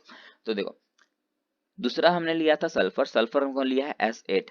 S8 के साथ जब रिएक्शन कराया हमने नाइट्रिक एसिड का तो बन गया वो सल्फ्यूरिक एसिड H2SO4। इसी तरह कोई भी नॉन मेटल अगर आएगा ना, नॉन मेटल, तो उसके साथ अगर हम इसको ट्रीट करेंगे तो वो क्या करेगा, एक एसिड का फॉर्मेशन ही करेगा। अब बोलोगे सर ये नॉन मेटल आप याद कैसे रखें, नॉन मेटल के लिए भी कोई ट्रिक होनी चाहिए। तो उसके लिए मैं थर्ड वीडियो आप बना रहा हूँ, उसके लिए आपको थोड़ा वेट करना पड़ेगा, 2 दिन के अंदर मैं थर्ड वीडियो अपलोड कर दूंगा। उसमें आपको मेटल्स, नॉन मेटल और मेटलॉइड्स के लिए भी ट्रिक मिल जाएगा और HCl के लिए कुछ मैंने उसमें डाउट्स बताया है, तो आप उसको भी देख लेना, है ना। आगे बढ़ते हैं। अब हमने तो इसको नॉन मेटल के साथ रिएक्ट करके देख लिया कि हाँ सर एक एसिड तो फॉर्म कर रहा है। अब हम देखते हैं इसको मेटल के साथ रिएक्शन करा के तो उसके साथ क्या फॉर्मेशन करेगा, राइट। हमने लिया है HNO3, अब मेटल के साथ कराते हैं। देखो मेटल के साथ इसकी एक कहानी है ना, मेटल के साथ इसकी एक कहानी है कि ये नोबल मेटल के साथ रिएक्शन नहीं करता। आप बोलोगे सर नोबल गैस तो अपन ने देखा है, ये नोबल मेटल क्या चीज है ना। नोबल गैस तो अपन ने देखा है, ये नोबल मेटल क्या होता है, नोबल मेटल हमें नहीं पता। नोबल मेटल उस मेटल को कहते हैं जो किसी के साथ रिएक्शन नहीं बनाता, किसी के साथ रिएक्शन नहीं करता। अब बोलोगे सर ऐसा भी कोई मेटल है क्या जो किसी के साथ रिएक्ट ना करे? तो बिल्कुल है, वो है अपना गोल्ड और प्लेटिनियम। क्या होता है? गोल्ड और प्लेटिनियम, राइट। गोल्ड और प्लेटिनियम के क्या बनते हैं? ज्वेलरीज बनते हैं, सभी को पता है, राइट। कि अगर वो सोचो, अगर अगर वो रिएक्शन करने लगता तो फिर क्या फायदा होता, है ना। गोल्ड कोई लेता इतना महंगा समझ के और वो अगर वाटर से ही रिएक्ट करने लगता तो क्या होता, वो खराब हो जाता। और समझो अगर आपका ज्वेलर्स अगर वाटर के साथ रिएक्ट कर जाता है, इसका मतलब क्या है, कोई तो आपको भाई उल्लू बना के चला गया है, राइट। क्योंकि वो किसी के साथ रिएक्शन नहीं करता। आप सोचो अगर वो किसी के साथ रिएक्शन नहीं करेगा तो ये HNO3 क्या है भाई, है ना, वो उसके साथ भी रिएक्शन नहीं बनाता है, राइट। दूसरी बात, do not react with a metal which forms film of oxide, है ना। जो फिल्म ऑफ ऑक्साइड बनाते हैं उसके साथ भी HNO3 रिएक्शन नहीं करता है। अब वैसे कौन कौन से मेटल हैं? वो मेटल है हमारा एल्यूमिनियम एंड क्रोमियम, एल और Cr, एल और Cr, शॉर्ट में बोले तो अल्सर, है ना। शॉर्ट में क्या बोले तो अल्सर, अल्सर एक ट्रिक है। इसके साथ भी HNO3 रिएक्ट नहीं करता है। तो अब बोलोगे सर ये HNO3 रिएक्ट करता तो होगा ना किसी के साथ, तो बोलेंगे हाँ कि बिल्कुल करता है। वो करता है, ज्यादातर रिएक्ट करता है Cu के साथ और Zn के साथ, मतलब कॉपर के साथ और जिंक के साथ। अब बोलोगे सर चलो किसी के साथ तो रिएक्ट करता है तो किस तरह से करता है? अब देखो ये जो जिंक है और ये कॉपर है ना, ये दोनों रिएक्ट करते हैं HNO3 के साथ। लेकिन ये जो नाइट्रिक एसिड है हमारा HNO3, वो 2 तरह का फॉर्म में होता है, एक डाइल्यूट और होता है और एक कंसंट्रेटेड होता है। तो ये अगर कॉपर डाइल्यूट HNO3 के साथ रिएक्ट करता है तो कुछ और प्रोडक्ट देगा, और अगर कंसंट्रेटेड HNO3 के साथ रिएक्ट करता है तो कुछ और प्रोडक्ट देगा। जिंक के साथ वही कहानी है, अगर जिंक डाइल्यूट HNO3 के साथ रिएक्ट करता है तो कुछ और प्रोडक्ट आएगा, और अगर कंसंट्रेटेड HNO3 के साथ रिएक्ट करता है तो कुछ और प्रोडक्ट आएगा। अब क्या आएगा वो देखते हैं, है ना। तो पेन, अगर आप जो है पेन और कॉपी निकाल लो, आपको भी साथ साथ रिएक्शन करते चलना है। देखो पहला रिएक्शन है Cu reacted with diluted HNO3 whole 2, या फिर बोलो कि 2NHNO3 के साथ रिएक्शन करता है। अब इसके साथ रिएक्शन करेगा तो क्या प्रोडक्ट देगा? पहले तो कॉपर को बाहर लिख लो, Cu को बाहर आपने लिख लिया। उसके बाद क्या लिखो, H को रिप्लेस कर दो, H को बाहर चले ले जा दो, H2 को बाहर भेज दो, H2 चला गया बाहर, H2 कहाँ चला गया बाहर। अब H2 बाहर चला गया तो बचा क्या, NO3 होल 2 लिख दो। उसी तरह कॉपर जो है अगर कॉन्सेंट्रेटेड के साथ रिएक्शन कर रहा है तो क्या होगा, उसी तरह Cu हो जाएगा, NO3 हो जाएगा, होल 2 हो जाएगा। Zn के साथ भी वही हो जाएगा, Zn होगा, NO3 होगा, होल 2 हो जाएगा, Zn होगा, NO3 होगा, होल 2 हो जाएगा। उसके बाद का प्रोसेस देखो, उसके बाद का यहाँ जो H2 बचा था वो इसको कहीं एक और ऑक्सीजन मिल जाता है जिसके कारण वो H2O रिलीज कर देता है। तो यहाँ भी H2O रिलीज होगा, इसमें भी H2O रिलीज हो जाएगा, इस जिंक वाले में भी H2O रिलीज होगा और इसमें भी H2O रिलीज होगा। राइट, अभी तक कोई दिक्कत नहीं आ रहा है। तो आपको यहाँ नोटिस करना है कि जहां भी कंसंट्रेटेड है, जहां भी कंसंट्रेटेड है या फिर डाइल्यूटेड है, दोनों में वाटर तो प्रेजेंट है, दोनों में वाटर रिलीज हो रहा है कि नहीं। लेकिन लेकिन लेकिन इसके अलावा आपको यहाँ याद रखना है कि जो कंसंट्रेशन जहां है, जहां जहां कंसंट्रेशन वर्ड है ना, वहां एक NO2 भी रिलीज होगा। वहां पर क्या होगा, वहां पर NO2 भी रिलीज होगा। जहां जहां कंसंट्रेशन है वहां NO2 रिलीज होगा, और जहां जहां डाइल्यूटेड है वहां वहां थोड़ा अलग होगा। जैसे कि देखो, कंसंट्रेटेड था वहां हमने NO2 तो लिख दिया, राइट, चाहे वो कॉपर रिएक्ट कर रहा हो या तो जिंक रिएक्ट कर रहा हो, दोनों में हमने लिख दिया NO2, कोई डाउट यहाँ तक नहीं है। डाइल्यूटेड में क्या लिखना है, जैसे डाइल्यूटेड HNO3 के साथ अगर कॉपर रिलीज करता है ना तो हम उसमें लिखते हैं सिर्फ NO, और अगर जिंक अगर डाइल्यूटेड HNO3 के साथ रिएक्शन बनाता है तो वहां पर NO2 हो जाता है। क्या हो जाता है, NO2 हो जाता है, राइट। अब देखो, यहाँ पर एक और मजे की बात बताने वाला हूँ। ये जो हमारा NO है ना, ये NO में देखा जाए तो नाइट्रोजन का ऑक्सीडेशन स्टेट कितना है, +2 होता है, और N2 में ऑक्सीजन स्टेट देखा जाए नाइट्रोजन का तो +1 होता है। तो इसका मतलब है कि कॉपर अगर डाइल्यूटेड HNO3 के साथ रिएक्शन बनाता है तो उसके पास ऑक्सीजन ऑक्सीडेशन स्टेट ज्यादा होता है जिंक के मुकाबले, राइट। तो ये रिएक्शन कुछ इस तरह से आपको याद रखना है क्योंकि ये क्वेश्चन थोड़ा इंपॉर्टेंट है, इसलिए मैंने रिएक्शन को बता दिया है। ओके, अब उसके बाद आते हैं सल्फ्यूरिक एसिड के पास। अब ये सल्फ्यूरिक एसिड को लिखते हैं किससे हैं, H2SO4 के साथ लिखते हैं। अब इसमें भी हमें पढ़ना है चार चीज के बारे में, सल्फ्यूरिक एसिड को पढ़ना है चार चीज के बारे में, कि इसके अंदर एसिडिक कैरेक्टर भी होता है, ऑक्सीडाइजिंग नेचर भी हो जाता है, डिहाइड्रेटिंग नेचर एजेंट का काम करता है, और लो वोलेटिलिटी भी होता है। अब एक एक करके देखते हैं। पहला है एसिडिक कैरेक्टर। देखो, ये सल्फ्यूरिक एसिड क्या है, एसिड है, तो एसिड है तो यही तो पता चल रहा है कि एसिडिक कैरेक्टर भी होगा। एसिडिक कैरेक्टर है तो मतलब क्या रिलीज करेगा, H+ को रिलीज करेगा ही करेगा, है कि नहीं। अब देखो एक एक करके देखते हैं अपन। जैसे कि यहाँ H2SO4 है ना, इसको अगर हम रिएक्शन करते हैं ना तो ये एक बार रिएक्शन जब होता है तो इससे एक H+ बाहर चला जाएगा तो बचे बनेगा क्या, HSO4-, फिर से H+ बाहर जाएगा तो क्या बनेगा, SO4-2, है ना। तो इस तरह से रिएक्शन चलता रहेगा। तो यहाँ से जब हम इस H2SO4 से जब फाइनल हमारा HSO4-2 बन गया, इट मीन्स क्या हुआ, दो H+ रिलीज हुए। अब H+ रिलीज कर रहा है तो इसका मतलब ये एसिडिक कैरेक्टर है इसमें। दूसरा क्या था, ऑक्सीडाइजिंग एजेंट। ऑक्सीडाइजिंग एजेंट, देखो एजेंट का काम क्या है वो देखो। अब आप सुनने हुए ना कभी LIC के एजेंट होते हैं, है ना, LIC के एजेंट होते हैं, सहारा के एजेंट होते हैं, तो इसका मतलब ये थोड़ी होता है कि वो LIC का एजेंट है तो वो अपना अकाउंट खोलता है। इसका मतलब ये तो नहीं हो रहा LIC का एजेंट है इट मीन्स वो किसी और का अकाउंट खोलते हैं, किसी और के अकाउंट ओपन कराते हैं, राइट। एजेंट का काम क्या होता है, मतलब जिस चीज के वो एजेंट है वो दूसरे के लिए करेंगे, राइट। इसे कोई LIC का एजेंट है तो ऐसा तो नहीं होता ना वो अपना ही अकाउंट खुला रहा है दूसरा का नहीं खोलता, ऐसा तो नहीं है। ये एजेंट है तो वो दूसरा का ही हेल्प करेगा, अपना नहीं करेगा लेकिन दूसरा का जरूर करेगा। उसी तरह यहाँ ऑक्सीडाइजिंग एजेंट है, इट मीन्स वो क्या कर रहा है, अपने आप को ऑक्सीडाइज नहीं करेगा, दूसरे को करवाएगा। अपने आप को ऑक्सीडाइज नहीं करेगा, दूसरों को करवाएगा। अब दूसरों को करवाएगा वो कैसे, देखो यहाँ एग्जांपल है CuH2SO4।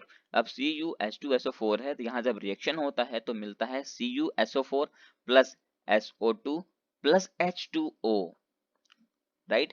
अब यहाँ S है, सल्फर है, सल्फर के साथ अगर H2SO4 रिएक्ट करता है तो ये सल्फर को क्या दे देता है, ऑक्सीजन दे देता है, मतलब क्या कर रहा है, देखो दूसरे को क्या कर रहा है, ऑक्सीडाइज कर रहा है, और खुद का क्या कर लेता है, खुद का क्या करेगा, डी- दूसरों को ऑक्सीडाइज कर रहा है तो क्या करेगा, अपने आप को डिहाइड्रेट कर रहा है, राइट। तो यहाँ क्या हो जाएगा, SO2 और प्लस H2O। उसी तरह यहाँ आप देखो कार्बन है, कार्बन अगर H2SO4 के साथ रिएक्ट करता है तो होता है, बनेगा CO2, SO2 और H2O। देख सकते हो दूसरे को क्या कर दिया, ऑक्सीडाइज कर दिया, लेकिन खुद को डीऑक्सीडाइज कर दिया, राइट। तो ऑक्सीडाइजिंग एजेंट का मतलब हम समझ गए होंगे। अब देखो दूसरा डिहाइड्रेटिंग एजेंट, सिंपल सी, अब यहाँ डिहाइड्रेटिंग एजेंट भी होता है इसके पास। अब डिहाइड्रेटिंग एजेंट है, इसका मतलब क्या करेगा, वो खुद को डिहाइड्रेट नहीं करेगा, दूसरों को करेगा, खुद को डिहाइड्रेट नहीं करेगा, दूसरों को करेगा। अब बोलोगे सर वो कैसा एग्जांपल, अभी तो आपने कहा कि वो ऑक्सीडाइजिंग एजेंट है। तो जी बिल्कुल मैंने कहा, पर हम क्या पढ़ रहे हैं, इनऑर्गेनिक केमिस्ट्री, इसमें एक्सेप्शन तो भर भर के होता है। तो इसमें भी ये एक्सेप्शन आता है, वो है C12H22O11 के साथ। ये जब H2SO4 के साथ रिएक्शन बनाता है तो ये क्या बन जाता है, ये जितना भी समझो तो वो वाटर है ना, जितना भी वाटर मॉलिक्यूल होगा वो रिलीज कर लेगा, मतलब वो खुद रख लेगा, और दूसरे को क्या करेगा, डिहाइड्रेट कर देगा, दूसरे को प्यासा रख देगा और अपना पेट भर लेगा, क्योंकि डिहाइड्रेटिंग एजेंट है, दूसरा का डिहाइड्रेट करेगा लेकिन खुद का हाइड्रेट करेगा, मतलब खुद को बचा के रखेगा। तो ये क्या करेगा, जो 12 कार्बन थे वो अलग कर देगा और 11 H2O को अपने पास रख लेगा, राइट। और बस लास्ट याद रखना है आपको कि लो वर्टिलिटी तो होता ही होता है। उसके बाद हमें पढ़ना है कांटेक्ट प्रोसेस। तो कांटेक्ट प्रोसेस का भी दो फेज है, प्रिपरेशन करेंगे, प्रिपरेशन करने के बाद उसको किसी के साथ रिएक्शन करेंगे, और रिएक्शन करने के बाद फाइनल प्रोडक्ट का पता लगाएंगे। जैसे कि देखो S+O2 है तो सिंपल सी बात है, क्या बनेगा, SO2 बनेगा। SO2+O2 है तो क्या बनेगा, SO3 बनेगा। लास्ट है SO3 प्लस H2SO4, तो ये क्या होगा, यहाँ पर रिएक्शन होगा H2S2O7 बन जाएगा। इसको कहते हैं ओलियम, क्या कहते हैं, ओलियम कहते हैं। तो कांटेक्ट प्रोसेस में हो क्या रहा है, फाइनली हम बस ऐड करते जा रहे हैं, तो कोई भी रिएक्शन उसको बस ऐड कर दो, कोई भी बाहर नहीं जा रहा है। इसमें देख सकते हो ना तो वाटर ऐड कर रहे हैं हम एक्स्ट्रा, ना ही नाइट्रोजन ऐड कर रहे हैं, ना ही किसी को बाहर भेज रहे हैं, बस हम जो भी है उसको ऐड करके लिख देते हैं, राइट।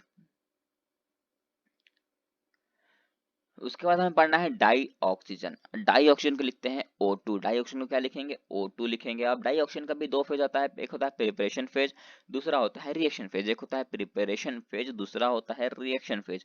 प्रिपरेशन फेज में हम क्या करेंगे, प्रिपेयर करेंगे, उसके बाद रिएक्शन करेंगे, फिर फाइनल प्रोडक्ट का पता लगाएंगे। अब देखो पहला अगर हमें इसको प्रिपेयर करना है तो कैसे करेंगे, by heating O2 containing salt. जो भी O2 कंटेनिंग सॉल्ट होंगे पहले उसको हीट करो, जैसे कि NO3 minus, SO4 minus, 2ClO3 minus. अब इसको हीट करो तो क्या होगा, जैसे कि पहले देखो, पहले लिया हमने 2KClO3, क्या लिया, 2KClO3 लिया, उसको हमने क्या किया, हीट कर दिया। तो हीट करने से क्या हुआ, 2KCl बाहर चला जाएगा और 3O2 बाहर आ जाएगा। तो देखो अब यह क्या हो गया, 3O2 बाहर आ गया, इसका मतलब क्या, डाई ऑक्सीजन हमें मिल गया, राइट। दूसरा हमने फिर से उसी तरह देख किया तो उससे भी आ जाएगा, तीसरा को भी करोगे तो तीसरे से भी हमें डाई ऑक्सीजन फॉर्म होता हुआ दिख जाएगा,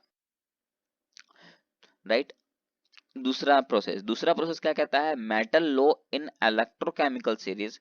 अब जो मेटल इलेक्ट्रोकेमिकल सीरीज में बहुत ही लो होते हैं, उसको भी हम रिएक्शन के थ्रू हम इससे भी डाई ऑक्सीजन बना सकते हैं। वो कैसे, देखो जैसे कि एज है ना, एज, Hg और Pb, ये तीनों ऐसे मेटल्स हैं जिसका इलेक्ट्रोकेमिकल सीरीज में देखा जाए तो बहुत ही लो होता है ना। उसको हमने क्या किया, रिएक्शन किया 2Ag2O के साथ, तो वो क्या करेगा, 4Ag प्लस O2 को बाहर कर देगा। उस तरह 2HgO है, उसको हमने ट्रीट किया तो क्या बनेगा, 2Hg प्लस O2 मिलेगा। फिर 2PbO2 है तो ये रिएक्शन करके बनेगा 2PbO2 और प्लस O2, राइट।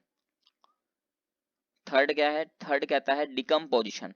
अगर हम H2O2 का डिकम्पोजिशन करेंगे, H2O2 का डिकम्पोजिशन करेंगे तो भी हमें वाटर मॉलिक्यूल भी मिलेगा और हमें डाई ऑक्सीजन भी मिल जाएगा। बोलो कैसे, देखो 2H2O2 को हमने रिएक्शन किया, हमें क्या बन जाएगा, हमें मिलेगा 2H2O प्लस O2, तो फिर इसमें भी हमें डाई ऑक्सीजन देखने को मिल जाता है, राइट। अभी हमने प्रिपरेशन कर लिया, अब आते हैं रिएक्शन फेज में। रिएक्शन फेज में क्या होता है वो देखो, रिएक्शन फेज में आता है 2Ca प्लस O2 करोगे तो क्या बन जाएगा 2CaO, राइट, क्योंकि 2 कॉमन है, 2 कॉमन है बाहर कर दिया।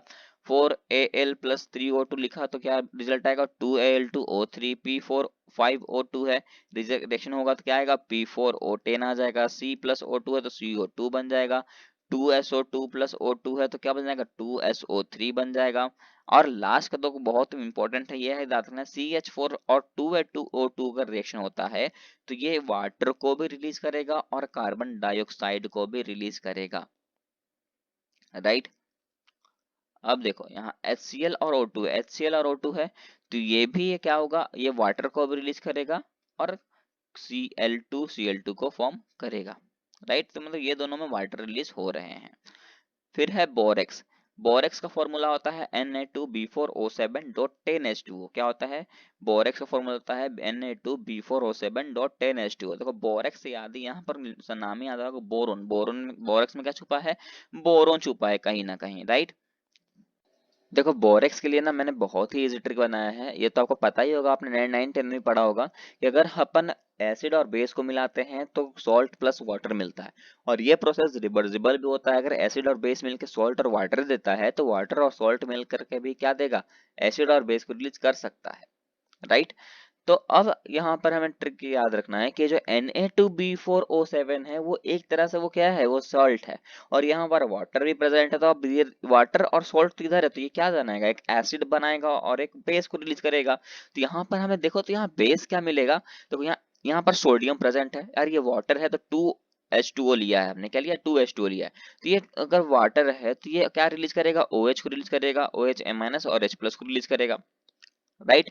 तो यहाँ पर ये Na रहेगा और ये OH यहाँ आ जाएगा तो क्या हो जाएगा NaOH बन जाएगा, जो कि एक अच्छा बेस का काम करेगा, और इससे एक एसिड बनेगा, वो क्या है, वो बनेगा H3BO3। क्या बन जाएगा, H3BO3 बन जाएगा, राइट। अब दूसरा प्रोसेस इसमें देखो, दूसरा प्रोसेस क्या करता है कि अगर हम इस बोरेक्स को Na2B4O7.10H2O को अगर हम हीट करेंगे तो क्या होगा, तो हीट करने से जितने भी वाटर मॉलिक्यूल होंगे वो गायब हो जाएंगे, खत्म हो जाएंगे, तो बनेगा Na2B4O7 बनेगा। फिर से अगर उसको हीट करोगे तो इसमें भी जो ऑक्सीजन होंगे वो डिसबैंड हो जाएंगे और बनेंगे NaBO2 प्लस B2O3। अब ये जो NaBO2 बनता है ना उसको हम कहते हैं सोडियम मेटाबोरेट। ये क्वेश्चन बहुत इंपॉर्टेंट है कि NaBO2 को अपन कहते हैं सोडियम मेटाबोरेट, और ये आता कब है, जब हम बोरेक्स को हीट करते हैं, हाईली फ्लेम में हीट करते हैं, तब जा करके ये फॉर्म होता है। ये नीट में ये क्वेश्चन पूछा गया था कि बोरेक्स जो है ये क्या बोलते हैं, ये जो NaBO2 जो है सोडियम मेटाबोरेट वो कौन से टेस्ट में फॉर्म होता है, तो इस टेस्ट का नाम है बोरेक्स बीड टेस्ट। क्या कहते हैं, बोरेक्स बीड टेस्ट। ये इंपॉर्टेंट है, ये नीट 2020 का क्वेश्चन है तो ये इंपॉर्टेंट है ना, इसको बिल्कुल भी मिस मत करना, क्वेश्चन थोड़े घुमा के पूछे जाते हैं। लास्ट टॉपिक है अपना आज का, वो है ऑर्थोबोरिक एसिड। ऑर्थोबोरिक एसिड का लिखते हैं H3BO3 के साथ। इसमें भी क्या प्रेजेंट है, बोरोन प्रेजेंट है। अब बोरोन ना दो ही फॉर्म में होता है, या तो फिर बोरेक्स में रहेगा या तो फिर वो डाइबोरिन में रहेगा। डाइबोरिन में रहता है B2S6। तो इसमें ऑक्सीजन तो है ही नहीं, तो डाइबोरिन तो हो ही नहीं सकता ऑर्थोबोरिक एसिड में। रहेगा तो सिर्फ बोरेक्स रहेगा जिसमें कि ऑक्सीजन भी प्रेजेंट होता है, बोरोन भी प्रेजेंट होता है और हाइड्रोजन भी प्रेजेंट रहता है ना। लिखते कैसे ही उसको Na2B4O7.10H2O, जिसमें हमें ऑक्सीजन भी देखने को मिलता है, हाइड्रोजन भी देखने को मिलता है और बोरोन भी देखने को मिलता है। तो कहीं ना कहीं ऑर्थोबोरिक एसिड जो है ये बोरेक्स से ही फॉर्म होता होगा, राइट। तो हम कैसे फॉर्म करते हैं वो देखो, बोरिक एसिड, अगर ऑर्थोबोरिक एसिड बनाना है हमें तो हमें क्या करना पड़ेगा, बोरेक्स को लेना पड़ेगा, बोरेक्स को लेंगे। बोरेक्स के अलावा और क्या लेना पड़ेगा, बोरेक्स के अलावा हमें HCl को लेना पड़ेगा और एक वाटर मॉलिक्यूल को ऐड करना पड़ेगा, तब जा करके ये H3BO3 फॉर्म होता है। तो इतना देखना आपको याद नहीं रखना, आप डायरेक्टली याद रखना ये ऑर्थोबोरिक एसिड तभी फॉर्म होगा जब अपन बोरेक्स के साथ HCl को ऐड करते हैं, तभी हमें H3BO3 मिलता है। ये बहुत इंपॉर्टेंट क्वेश्चन थी जो मैंने इस लेक्चर में कवर कर दी है, इसमें आपको कंफ्यूजन नहीं होनी चाहिए, है ना। अब अपन क्या करते हैं, इस जो ऑर्थोबोरिक एसिड मिला ना हमें, उसको अगर अपन हीट करके देखते हैं तो हीट करके देखेंगे तो क्या मिलता है वो देखो, है ना। हीट करेंगे तो हमें क्या रिजल्ट मिलेगा वो देखो। अगर हम H3BO3 को हीट करते हैं तो क्या होगा, अगर हम हीट करेंगे तो सिंपल सी बात है उससे वाटर मॉलिक्यूल गायब होंगे, राइट। तो पहली बार हीट किया तो एक H2O गायब हो गया। अब एक H2O गायब होगा तो क्या बनेगा, 2HbO2 मिलेगा। फिर उसको हिट किया तो फिर से एक वाटर मॉलिक्यूल गैप होगा, तो अब क्या बनेगा, अब बनेगा B2O3, राइट। अगर अब क्या करो, अगर थर्ड प्रोसेस कहता है कि H3BO3 है, इसको अपन अगर अब हीट नहीं कर रहे हैं, अब इसमें हम वाटर मॉलिक्यूल को ऐड कर दे तो क्या रिजल्ट आएगा, अगर इसमें वाटर मॉलिक्यूल को ऐड कर दे तो क्या रिजल्ट आएगा, तो देखो ये H2O है, राइट, ये क्या रिलीज करेगा, H प्लस और OH माइनस को रिलीज करेगा। या H3BO3 है तो हम इसको क्या लिख सकते हैं, क्या OH होल 3 लिख सकते हैं, OH होल 3 लिख सकते हैं, बिल्कुल लिख सकते हैं। और बोरोन को बाहर भेज देंगे तो ये फाइनली क्या बन जाएगा, बोरोन बी हो जाएगा, अब O H whole 4 minus, O H whole 4 क्या हो जाएगा, माइनस हो जाएगा। तो यहाँ पर हमारा आज का जो टॉपिक था वो यहाँ पर हमने खत्म कर दिया है।